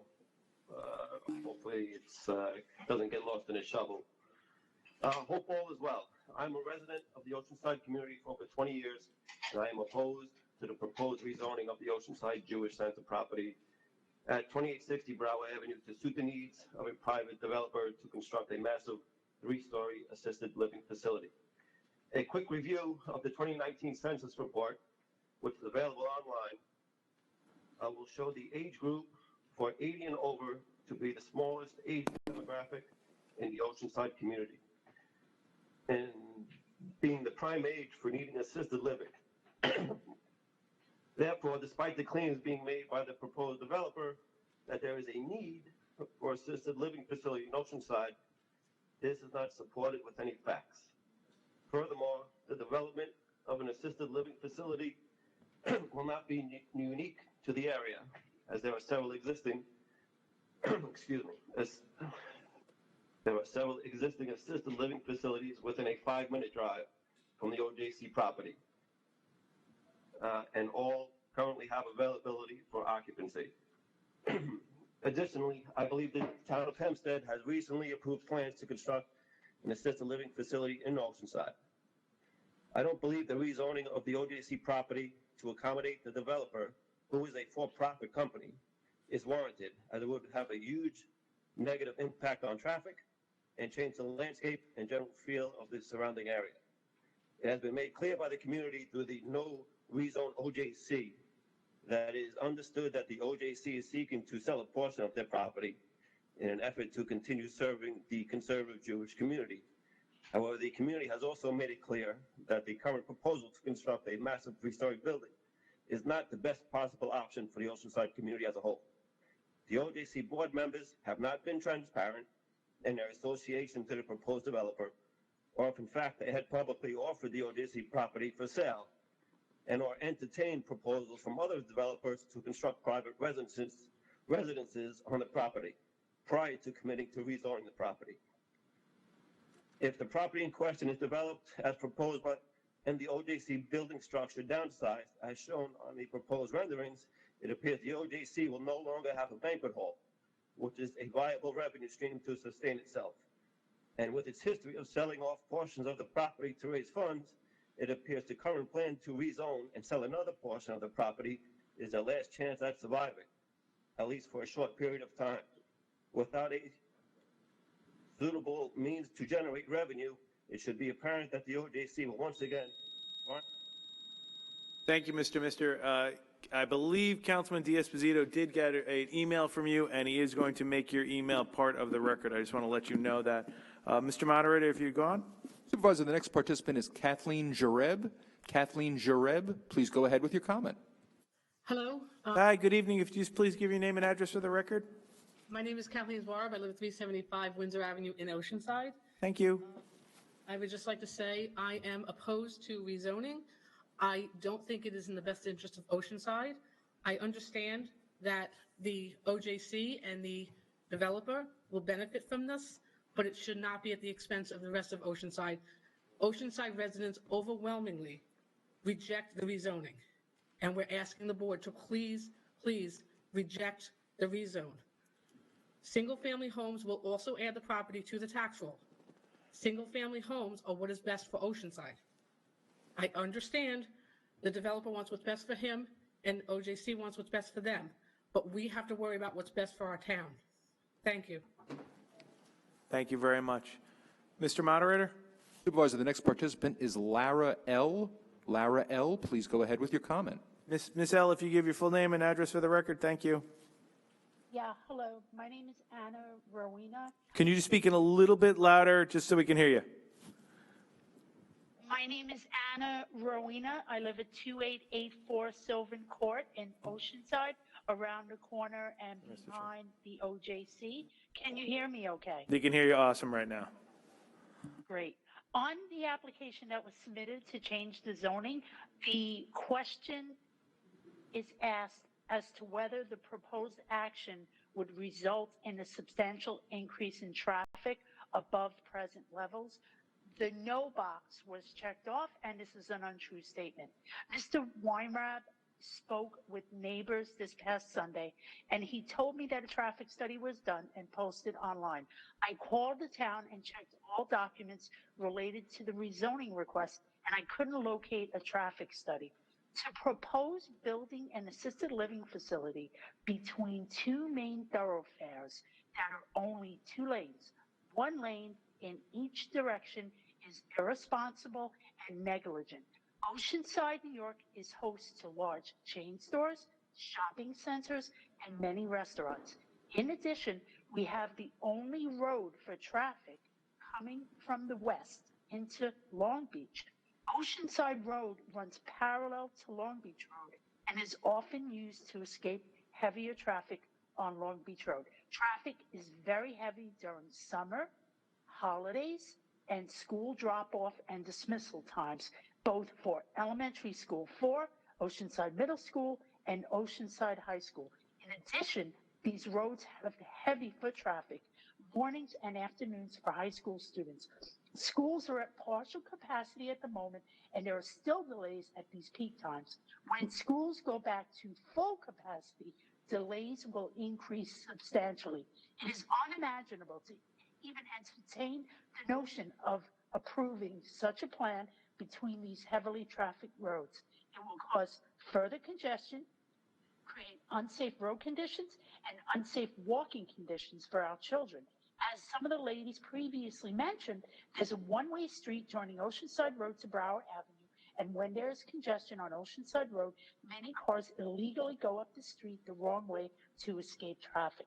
This will increase and can endanger the children who use this road each morning and afternoon, as well as the cars traveling in the right direction. Although there may be a need for assisted living, this is not the right location to build this facility. I invite the board to visit the area during peak times to witness the conditions I have mentioned. Then think about peak holiday shopping days, summertime, and schools being at full capacity. It would be more. Thank you very much. Mr. Moderator? Supervisor, the next participant is Marty Salzberg. Marty Salzberg, please go ahead with your comment. Mr. Salzberg, if you just please give your name and address for the record, thank you. Happens every time. This is Marty Salzberg, 535 Links Drive East in Oceanside. I would like to quickly summarize what the architect who reviewed the drawings noted before. There are, in fact, 4 required variances, not the 2 that are noted on the document, so there are some errors and omissions. there's a math error under section 201 on the building area. The building is actually 20,000 square feet over size allowed. And there's an omission of the existing residence for the rabbi on the parcel, which I'm estimating on parcel number 1, which I'm estimating another 2,800 square feet, so that the variance for the building size on that parcel is also omitted. But I'd really, since no one has spoken about it yet, like to talk about the environmental impact, the SEQR. I know that Brianne Weiner of the Audubon Society submitted a letter. There are many arguments about adverse impacts, that there should be SEQR for no negative impact. There's a groundwater impact because half of the parcel is completely open grassy area with very large trees that absorb water, that will now be pavement and roof that will create runoff. There's removal and destruction of a large quantity of vegetation and fauna. Someone else mentioned previously, there are yellow-crowned night herons that nest that would preclude construction from April to October when they nest. And then a year later, when they try to return, there would be no habitat. The neighborhood character will change. There will be a substantial change in use and quantity of energy. OJC is not a 24/7 facility. Assisted living has substantial energy requirements. There will be a substantial change to the type and intensity of use of the land. It's a big piece of it is open and heavily treed, and it will obviously attract more people to the location. In the documents I submitted to Anthony D'Esposito, there's an early map of Oceanside showing that this property was open property in 1914, and the 1947 construction of OJC may have been the first construction on this site, and the portion that's where the assisted living is proposed may have always been open land in Oceanside. The last comment is we only have one really big structure in Oceanside. That's the landfill. We don't need another very large structure. Okay, thank you very much. Mr. Moderator? Supervisor, the next participant is Michael Dowling. Michael Dowling, please go ahead with your comment. Mr. Dowling, if you would please give your name and address for the record. 2949 Oceanside Road. I'm within 50 feet of the rear entrance on Oceanside Road. I've lived at this residence for over 4 years. If anybody in Oceanside has never complained about traffic, I please invite you to sit in front of my house on a summer day, watch traffic going into Long Beach and coming out of Long Beach during summer hours. The traffic will be horrendous coming into this building. 40 employees leaving all at the same time and entering in it all at the same time. Food trucks, ambulance, garbage trucks leaving. Oceanside Road is not capable of this traffic, nor is Brower Avenue. We do not have a turning lane on Oceanside Road, and there's not enough room to add a turning lane in. You'd be taking away street traffic and adding a substantial amount of traffic during normal business hours where everybody cuts through from Oceanside Road and Long Beach Road. Sunnyside Boulevard will double or triple in traffic. Same with Davison. This is unheard of, and I can't understand why this would even happen. Thank you. Thank you very much for taking the time to be on tonight. Mr. Moderator? Supervisor, the next participant is Paul Schell. Paul Schell, please go ahead with your comment. Mr. Schell, if you just please give your name and address for the record. Thank you. My name is Paul Schell. I live at 2941 Oceanside Road. I live directly next door to the OJC, and I would be sharing the southwest corner of the property. Recently, speaking to Mr. Weinrob, he led me to believe that property tax issue was still very unclear. When I asked him if he was going to own and operate, he said no, he was going to own and then lease out that portion to be operated by another company. When I asked, I said, well, who gets the benefit of the tax property? He had led me to believe that it would be whoever runs the property. But in truth, if he's owning it, he gets the tax break, not the operator. In addition to that, I had asked about the traffic study in the last meeting, and I asked him again on Sunday. Nobody has given a clear answer as to when the traffic study was actually conducted and what type of study was conducted. It sounds like everything was theoretical or historical, not based on actual. So I would like to get clarification on that. In addition, based on everything that was said tonight and other conversations with him, he's really led me to believe that he's not ready for this type of project. He's never done anything this magnitude. He's been at best a house flipper. And now submitting plans with errors, not able to give answers that should be ready at his fingertips if he's going to be the lead on this build, shows that he's inexperienced. So why are we as Oceanside going to be his first, foray into this type of a build? He's going to cut his teeth and we're going to suffer from it. I'm not prepared to live next door to something like that. In addition to that, someone earlier had brought up about turning into the facility. And there was conversation around adding gates to the facility if it was to be built on both Brow and Oceanside Road. Does that mean that they're going to change the Oceanside Road and Brow to have turning lanes, change the way that the lights work? What else is going to be impacted by this? It's not been made clear at all. That's all I have for tonight. Okay, thank you very much for taking the time to join us this evening. Mr. Moderator? Supervisor, the next participant is Teresa D'Amato. Teresa D'Amato, please go ahead with your comment. Yes, ma'am. If you could please give your name and full address for the record.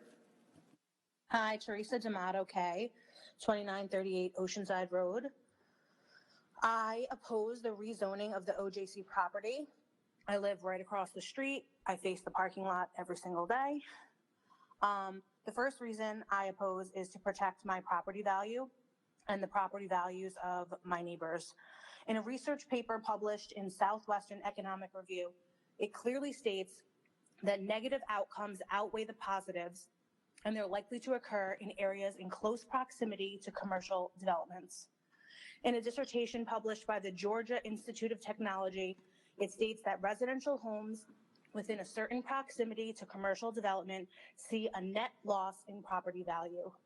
The proximity was 250 feet. My home falls within that proximity, the home that I put my life savings into.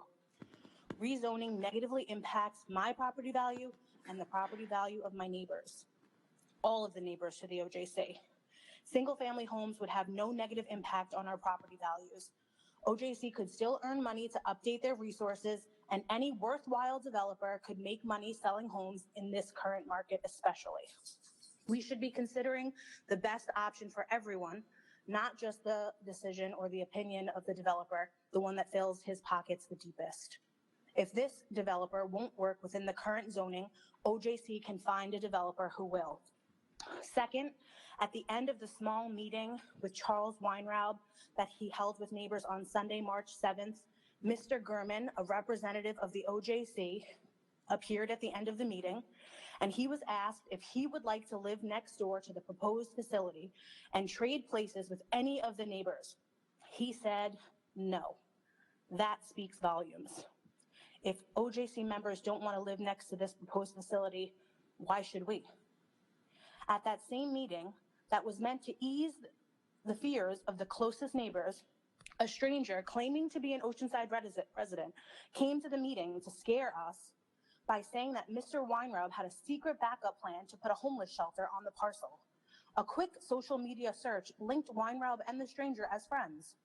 The friend, who goes by Sal Ferrari on Facebook, aka the Death Profiteer on Instagram, from Patchogue, not Oceanside, even offers to donate to charity for any of his followers who are willing to sign Weinraub's online petition if it gets to 2,500 signatures. This blatant scare tactic did little to persuade residents to accept his current proposal, but instead gave us a deeper look into his character, or lack thereof. Lastly, he posted a disingenuous petition on Sunday night asking his social media followers to sign in his favor under the guise that OJC was... Thank you, Ms. D'Amato. Mr. Moderator. Supervisor, no other participants. Oh, somebody just raised their hand. Cynthia Rosen. Cynthia Rosen, please go ahead with your comment. Ms. Rosen, if you just please give your name and address for the record. Cynthia Rosen, you're muted on your side. Please unmute yourself and make your comment. Can you hear me? We can hear you great, Ms. Rosen. If you just give your name and address for the record, that'd be awesome. Cynthia Rosen, Jane Lane in Oceanside. I actually submitted an email myself, but I'm a resident of Oceanside for over 50-something years. I understand OJC's situation, but I too am opposed to the proposition for the assisted living. Oceanside Road is very busy. Not only that, one of the other residents brought up the fact about the parking lot being closed. My mother was on one of those meetings regarding the parking lot to be closed. So once it's opened up with the assisted living, there will be a lot of traffic. And like other people have mentioned, the same thing with students walking and accidents waiting to happen. I just want you to, reconsider this whole situation for the community. Like other people have mentioned the same thing. There are other assisted living stuff going on Atlantic Avenue. So I just wanted to thank everybody for coming out, tonight, and just to really think and listen to the community. What's best. I have two children, one who went through the high school. I have one who now is in middle school. We don't get a bus. She will be probably walking home from school sometimes. So I am concerned with a lot of the traffic and, her safety. So please consider, opposing this proposition. Thank you very much. Mr. Moderator? Supervisor, the next participant is Herbert Pitkowski. Herbert Pitkowski, please go ahead with your comment. Mr. Penteski, if you please give your name and address for the record. Thank you. Herbert Pitkowski, please go ahead.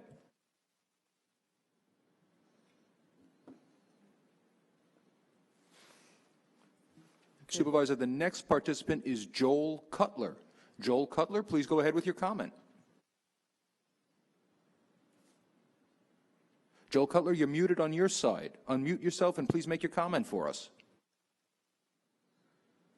Yes, my name is Joel Cutler. I'm from Fairway Road in Oceanside, and I'm a former president of the Oceanside Jewish Center. As you've already heard, OJC has been at the Brower Avenue location in Oceanside for 70 years since its establishment as a conservative temple. Making Oceanside relatively unique, all the three distinct main branches of Judaism, Orthodox, Conservative, and Reformed temples are represented. OJC has seen its membership grow from 800 members to a height now decreasing over the last 25 years to 160 members. It has also seen a dramatic decrease in its number of children in its Hebrew school and nursery school. We acknowledge while other houses of worship on the South Shore of Long Island as a whole, including many temples, have experienced this type of decline. Recognizing the decrease in OJC's membership, approximately 10 years ago, the leadership of OJC started looking for viable alternatives to continue OJC as Oceanside's only conservative temple. Its approximately 40,000 square foot building is simply too large for its current expected membership and in the future, and its increasing need for repairs and upgrades. Selling the approximately two-thirds of the property and renovating the remaining third will provide us with a modernized space with great accessibility for our congregants. It will be right-sized. Over the past 10 years, we have explored and unsuccessfully negotiated with potential developers for the building of all a portion of our property to use senior housing, single-family and townhomes, assisted living, finding other temples from surrounding communities to perhaps merge with us or for us to share with other temples in our community. In potentially selling all of the Brower Avenue property and purchasing another piece in Oceanside, we determined the cost would be too great and would consume the full proceeds of the sale of our Brower Avenue property and not provide a reserve to pay future budgetary shortfalls. The cost of buying another piece of property and constructing a new building at a different location was strictly cost prohibitive. This proposed project in selling two-thirds of the property for use as assisted living and renovating the remaining third is at this juncture the only remaining viable financial option to allow OJC to continue as part of the OJC community in the future. We strongly believe that the approval and completion of this proposed project will allow OJC to continue as a vital and active house of worship, Changing the zoning of a portion of OJC's property to permit the use of the assisted living will also provide for the needs of the larger community. We believe that compared to other development uses for the property, the establishment of the assisted living will provide one of the least burdens to our continuing neighbors, including as the traffic in the school system, while returning a significant portion of our property to the tax rolls. Therefore, we fully support and respectfully request the approval of the application for the change in zoning applied for permitting the use of an assisted living facility at the property. Thank you. Okay, thank you very much. Mr. Moderator. Supervisor, we have Herbert Pitkowski back. Herbert Pitkowski, please go ahead and make your comment. Hey, Mr. Pitkowski, if you just give your name and address for the record, that'd be awesome. Herbert Pitkowski, please go ahead. Is he unmuted on his end? No, he is unmuted. Herbert Pitkowski, please go ahead.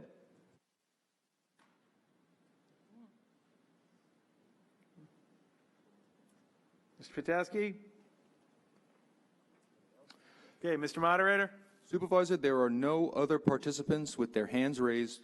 No, we have one. William Gurman. William Gurman, please go ahead with your comment. Gurman, if you give your name and address for the record. Yes, William Gurman, 3355 Frederick Street in Oceanside. I addressed the board 2 weeks ago when the presentation was made, and I was making a statement on behalf of the Oceanside Jewish Center. But I'd like to now make a statement on, as a resident of Oceanside. I've been in this community since 1994 for 27 years. My kids attended all the schools, all the public schools in Oceanside, including as members immediately joining the Oceanside Jewish Center and enrolling them in the nursery school, the religious school, and participating in all events there, which included events that was with the community. Since moving in, it was obvious that there's been a traffic problem in Oceanside. One of the first things that happened was the school's district boundaries had to be rezoned in order for the oversizing of classrooms to be evenly distributed between the schools. When one year my kids were in one school, the following year they had to change to a second school. These traffic problems have existed because there was a large influx of young families with children that came into the community. And so the zoning that's proposed is the zoning that will not affect the traffic condition. One car every 6 minutes has been testified by the experts. It would be very, very minimal effect. And sometimes you just have to rezone a property. I'm also an architect and I understand about the rezonings. This is the northern tip of the Oceanside area that's already has commercial construction, a gas station, restaurants, a commercial mall with pizza, bagel stores, Chinese food, Farmer Joel's, and so on and so on. This is the perfect last piece of property in this area that can be rezoned and can be used for something that will benefit the community. Single-family homes will take away privacy from the backyards of those that are in the southern portion of this parcel. It will add to the traffic congestion. More cars are parking in households these days like they were even back then, but you're getting probably closer to 3 or 4 cars, I've heard a number of people say. Even some of the members that showed up on Sunday were actually maybe offering the developer to sell their properties if the developer would be willing to purchase it from them.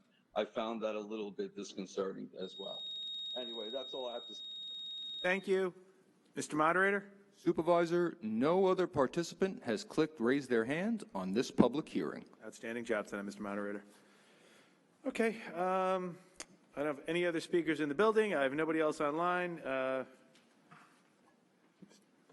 You'd like to add anything? Sure. Thank you, Mr. Supervisor. I'll be very brief. Just to address some of the assertions made, a couple of the opposition people who testified in opposition indicated that if the board rezones the property to business district, it could be used for any business purpose going forward. That's just not the case. As indicated at the last hearing, if this were to be approved, the town would require restrictive covenants to be imposed on the use, requiring this use and this use alone. It would also put other restrictions regulating the operation and the construction and improvement of the facility. Regarding the assertion that there are more variances needed than have been identified, we were made privy to that assertion prior to the hearing. Our architect, Mr. Mamina, has reviewed those assertions and finds them not to be accurate. But it's really neither here nor there. The fact of the matter is the building department is the ultimate determination source for what variances are needed. But they have not reviewed it for that purpose yet, because first comes the rezoning application. If and when this application were to be approved, the building department would then issue a denial letter, and the building department, not our architect, not some opposition architect, would determine what variances are needed. So that is something that would be down the road should this application be approved. But we are confident in our calculations. Other than that, just the traffic argument is certainly, in our opinion, misleading. The assertions constantly go to how busy the roadways are in the area. But as noted by the traffic expert at the last hearing, that's really not the question to ask. The question to ask is, what impact will the proposed application have on the existing traffic? And what you heard, and I'm not going to go through all the testimony of the traffic expert, but what you heard from the traffic expert in pertinent point to that question was that this use, when they looked at the peak traffic periods for the area, this use would typically generate one vehicle per every 6 minutes in the area. And that is a minuscule impact upon existing traffic. And that was the testimony of the experts, the only experts that have testified with regard to traffic. Similarly, the only expert who has testified with regard to property values and the impact on the character of the neighborhood was Mr. Nelson, who testified that based upon comps in relation to other locations where assisted living facilities have been built, the home values remained the same. They continued to increase at the same rate as those residences that were not in close proximity to the facility. So that's the actual expert testimony. Finally, the assertion that assisted living is not needed. I gave you the statistics at the last hearing. The age group of 65 and over has increased 21%. The age group of 85 and over has increased 52% in the period from 2007 to 2017. This is an aging island in tremendous need of assisted living and senior housing. We think that the modifications that have been made to the plan since the last presentation clearly establish that the plan is improved, and we would ask the board to look favorably upon the application. Thank you. Okay. Since there are no more speakers, may I have a motion? Supervisor, before I make a motion, I would just like to make a comment. I want to thank Mr. Benesso, his colleagues, and his client for their presentation over the last 2 board meetings. I also want to thank Mr. Benesso for his open door and open ear policy with concerned neighbors. People had called my office, reached out to both the supervisor and I, and Mr. Benesso was always making himself available to try to assist. Mr. Benesso makes it pretty clear that the applicant, Mr. Weinrub, is eager to reach a plan welcomed by neighbors and obviously to benefit those who worship at the Oceanside Jewish Center. That said, I feel communication must continue as it's clear that there's some traffic and parking concerns raised that have not been adequately addressed.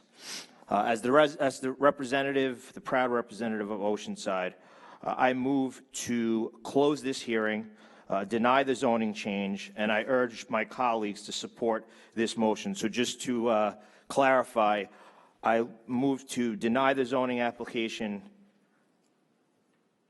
which is specific to item 5. I know they were called together, but I'm going to comment on item 5 first, and then I'll get to 5A after. So my motion is to deny the application of Broward Avenue LLC. Second. Supervisor Clavin.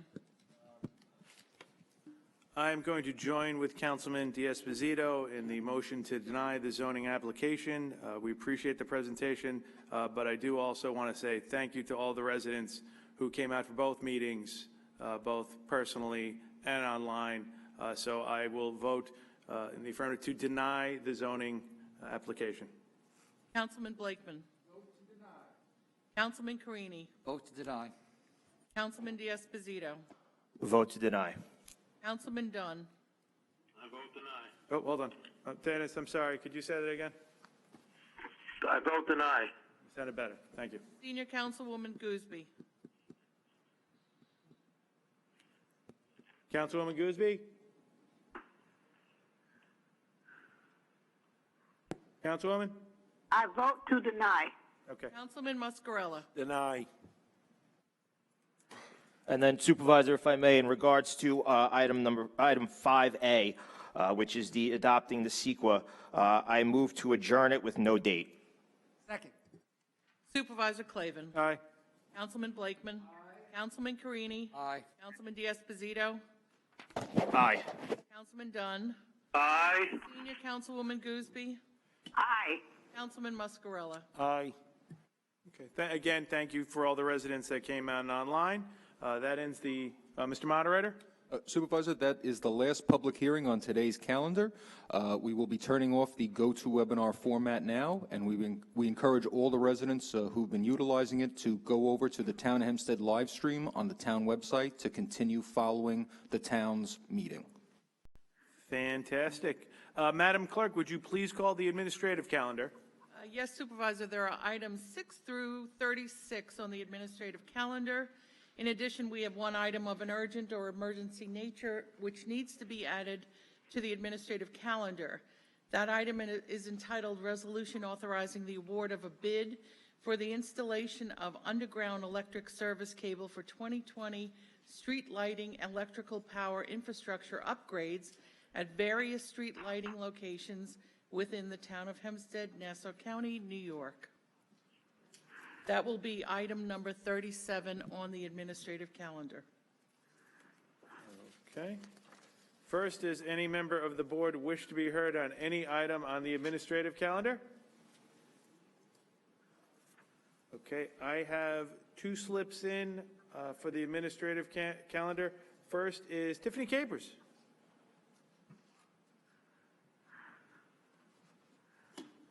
Hey, Tiffany, how are you? Good evening. I'm well, thank you. Thanks for making it tonight. If you just give us your name and address for the record, and it is nice to see you again. Thank you. Tiffany Capers, 32 Fallon Court, Nelmont. This legislation is long overdue, and I just want to thank you all. In what world is it okay for these products to be easily accessible to our children, to be dangled in their faces, and exposed to them every day in their routes to and from school? These vape shop owners are trading health and wellness of our children for dollars and cents. Thank you to the town board for having the guts to put a stop to this nonsense, for putting our children before profit, for doing the right thing and helping them. I'm here today. I'll be back on the 23rd, and I'm going to keep showing up for our children. Thank you all. Ms. Capers, thank you very much. And let me just stress to you, thank you for your passion on the subject. You know what? From the moment you came to the tax office when we talked, you've just really been wonderful to work with, get this legislation done. And I know I'm speaking on behalf of all my colleagues when we say it's been a pleasure. And this is great legislative idea. It really is. And thank you for all of your advocacy. You're really, they're lucky to have you on the school board now, so thank you very, very much. Thank you so much. See all you right. later. You take care. Okay, I'll be back. We look forward to it. Next on, I have Felix Bercacci.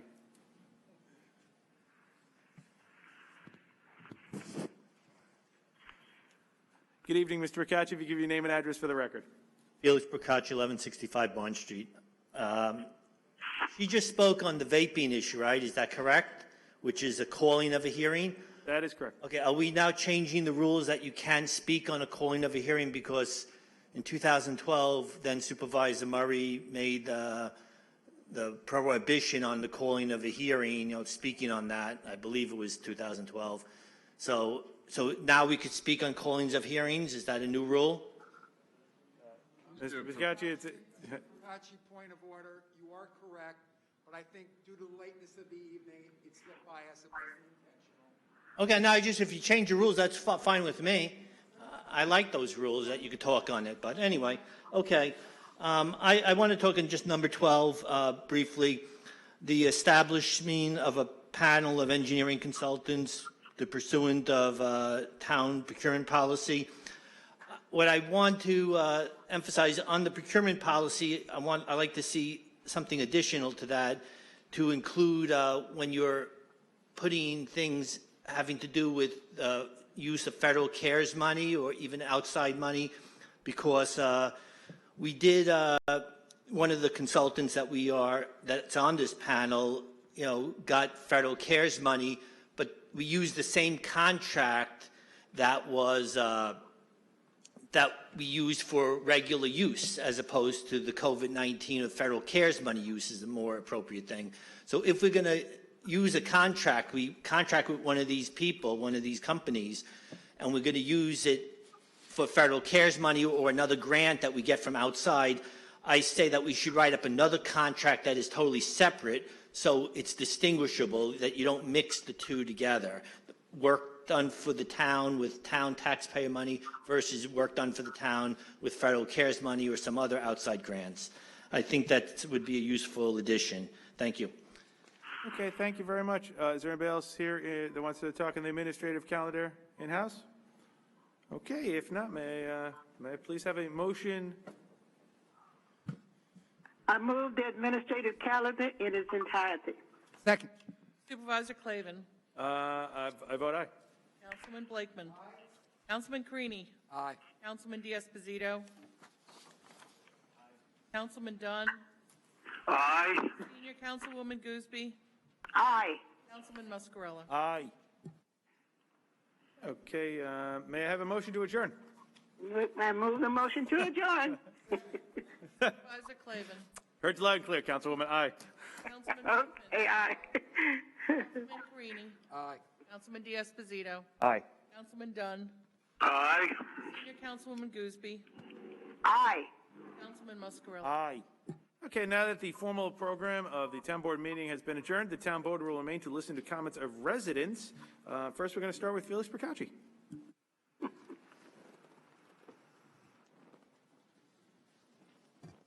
Felix Procacci, Franklin Square.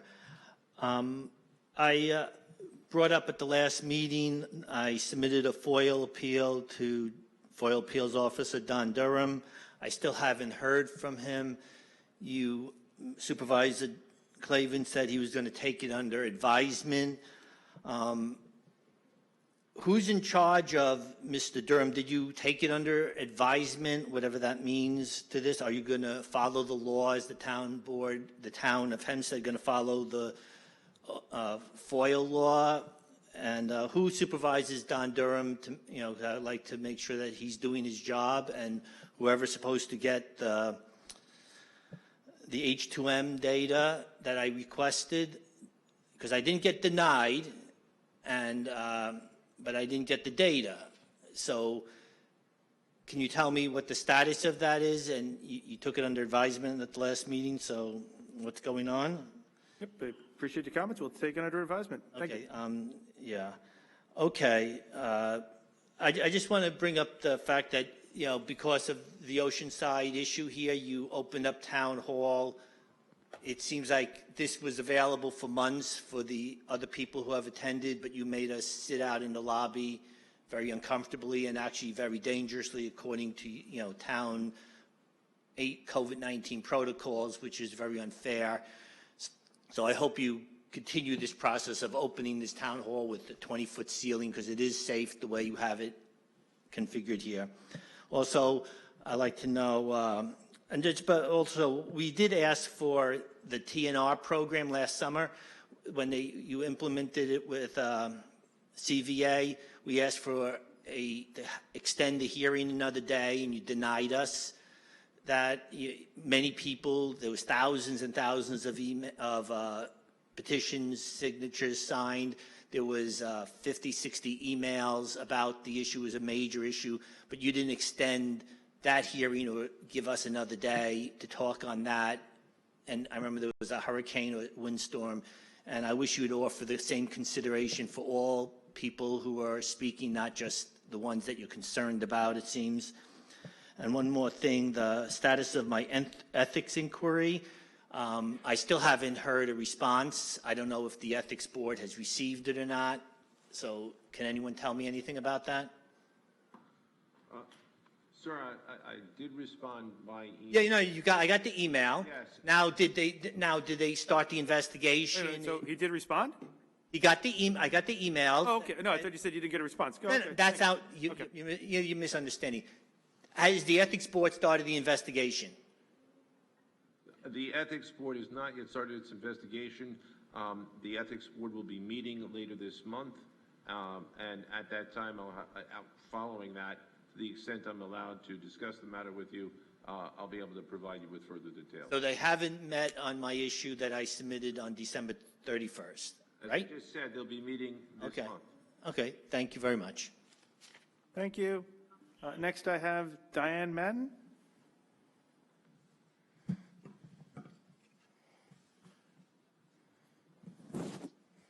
Good evening, Ms. Madden. If you give your name and address for the record, thank you. I am Madden Hempstead. Shout out to all the Oceanside residents. It is incredible to me because the impression I got was that the board was eager to pass that rezoning, and it just goes to show you when people come out to speak, they do influence government. As far as the pavilion, I'm glad to see it's opened up. I think there are about 60 people here, so I hope that continues.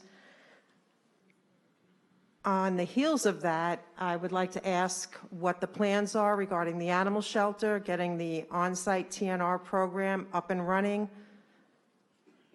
as well as the volunteer program, as well as the free spay-neuter of pit bulls and pit bull mixes, all of the services that are very much needed, particularly the TNR program. We're already into kitten season.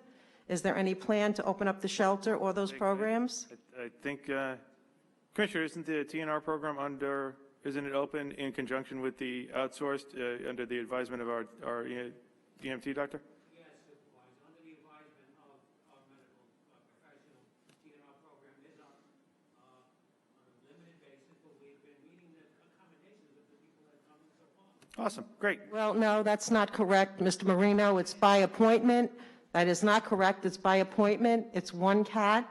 It's minimal compared to what the program offered the community, and it's not addressing the problem.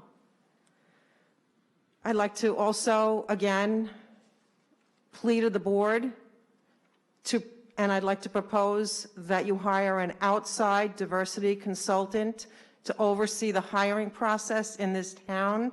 I didn't even look at the hiring for tonight. I would imagine it's tremendous, as it always is. So again, I'd like you to consider bringing in an outside diversity consultant to oversee this hiring, and especially HR.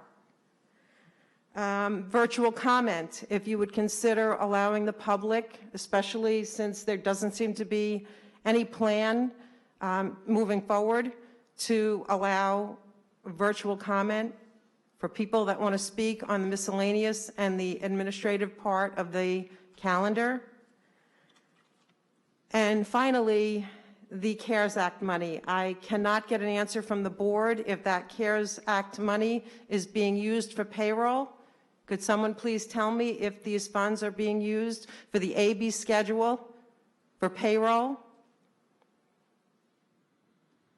I don't know what you're referring to, AB schedule for payroll. Well, basically, from my understanding, many employees are not coming into work. They're still being paid.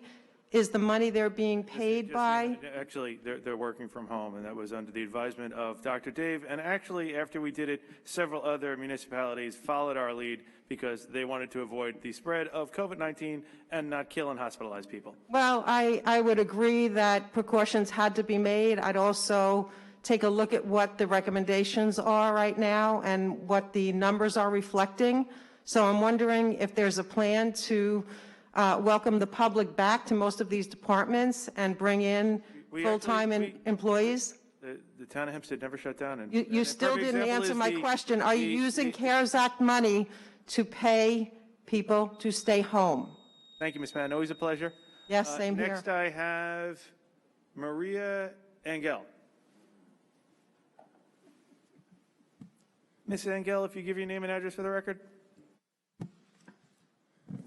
Maria Lucia Engel, Oceanside. I'm here, I think, for the 14th time for something that could have been resolved long time ago. The fraudulent adoption of my cat behind my back. Through FOIL documents, I obtained proof that my cat was in fact adopted 12 days after she disappeared at Town of Hempstead Animal Shelter in Wanta. Recently, I obtained an additional FOIL document which confirms that the adoption of my cat was through owner surrender. Obviously, this is false. I never surrendered her. So this goes to additional wrongdoing and fraudulent to the fraudulent adoption of my cat. So I ask, what holds Town of Hempstead Board back from just directing Mr. Pastore to do the right thing and return my cat immediately?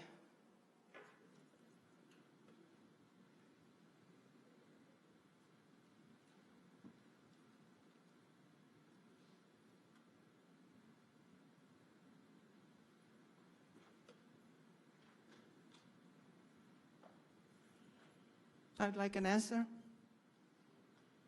Public comment. I'm sorry? Your time to make a comment, all you want. Public comment section, please. Will you please do that? So you are tone deaf to my report of fraudulent adoption of my cat? If you want to see other recourse, you're always entitled to. What report? Oh, recourse. What recourse? Oh, you mean pay $50,000 to get my cat back, whom you already know she was adopted fraudulently. Why do you not do the simple thing that gets resolved right away? Why do you put me through this? What's this silence? What's your answer?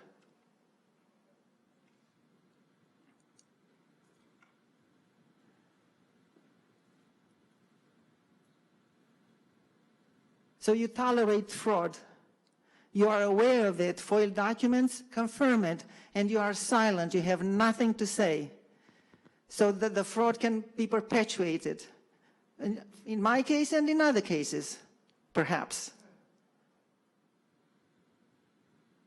So none of the council people are willing to speak. Thank you, Ms. Engel. Always a pleasure. And I know I don't see you on the list, but I'm sure you put in his sheet. Stuart? Stuart Kroll, please.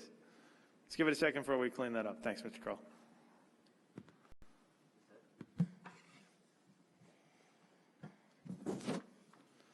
Mr. Kroll, if we get your name and address for the record, please.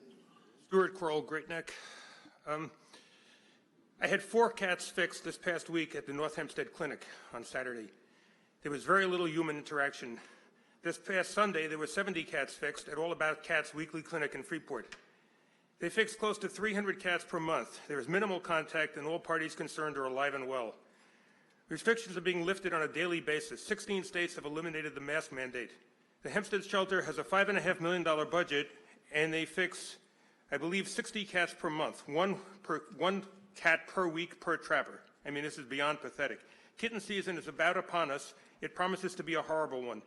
Mr. Clavin, your cruel policies have contributed significantly toward this. Cats are multiplying geometrically and starving and dying on the streets. Your policies have led to this horrible suffering. The shelter has been closed for the better part of a year at this point. Volunteers are not allowed. I doubt the dogs are being walked, as the volunteers were the ones that regularly did this. Your excuse for allowing this suffering, stated overwhelming concern for your employees, is a pathetic joke.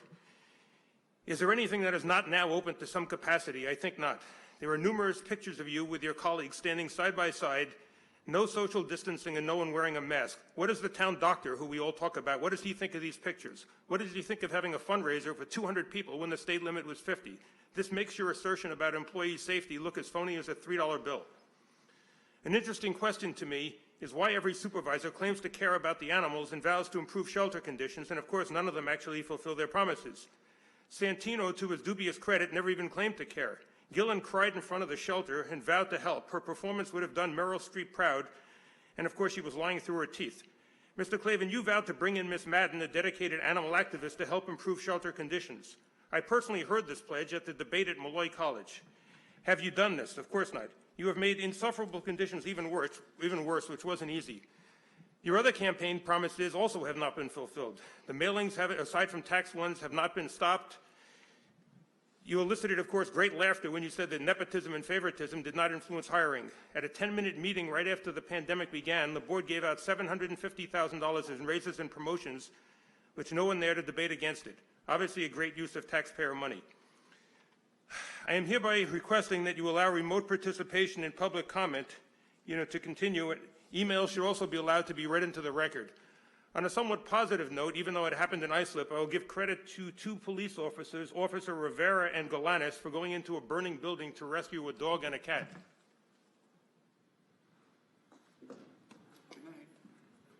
Okay.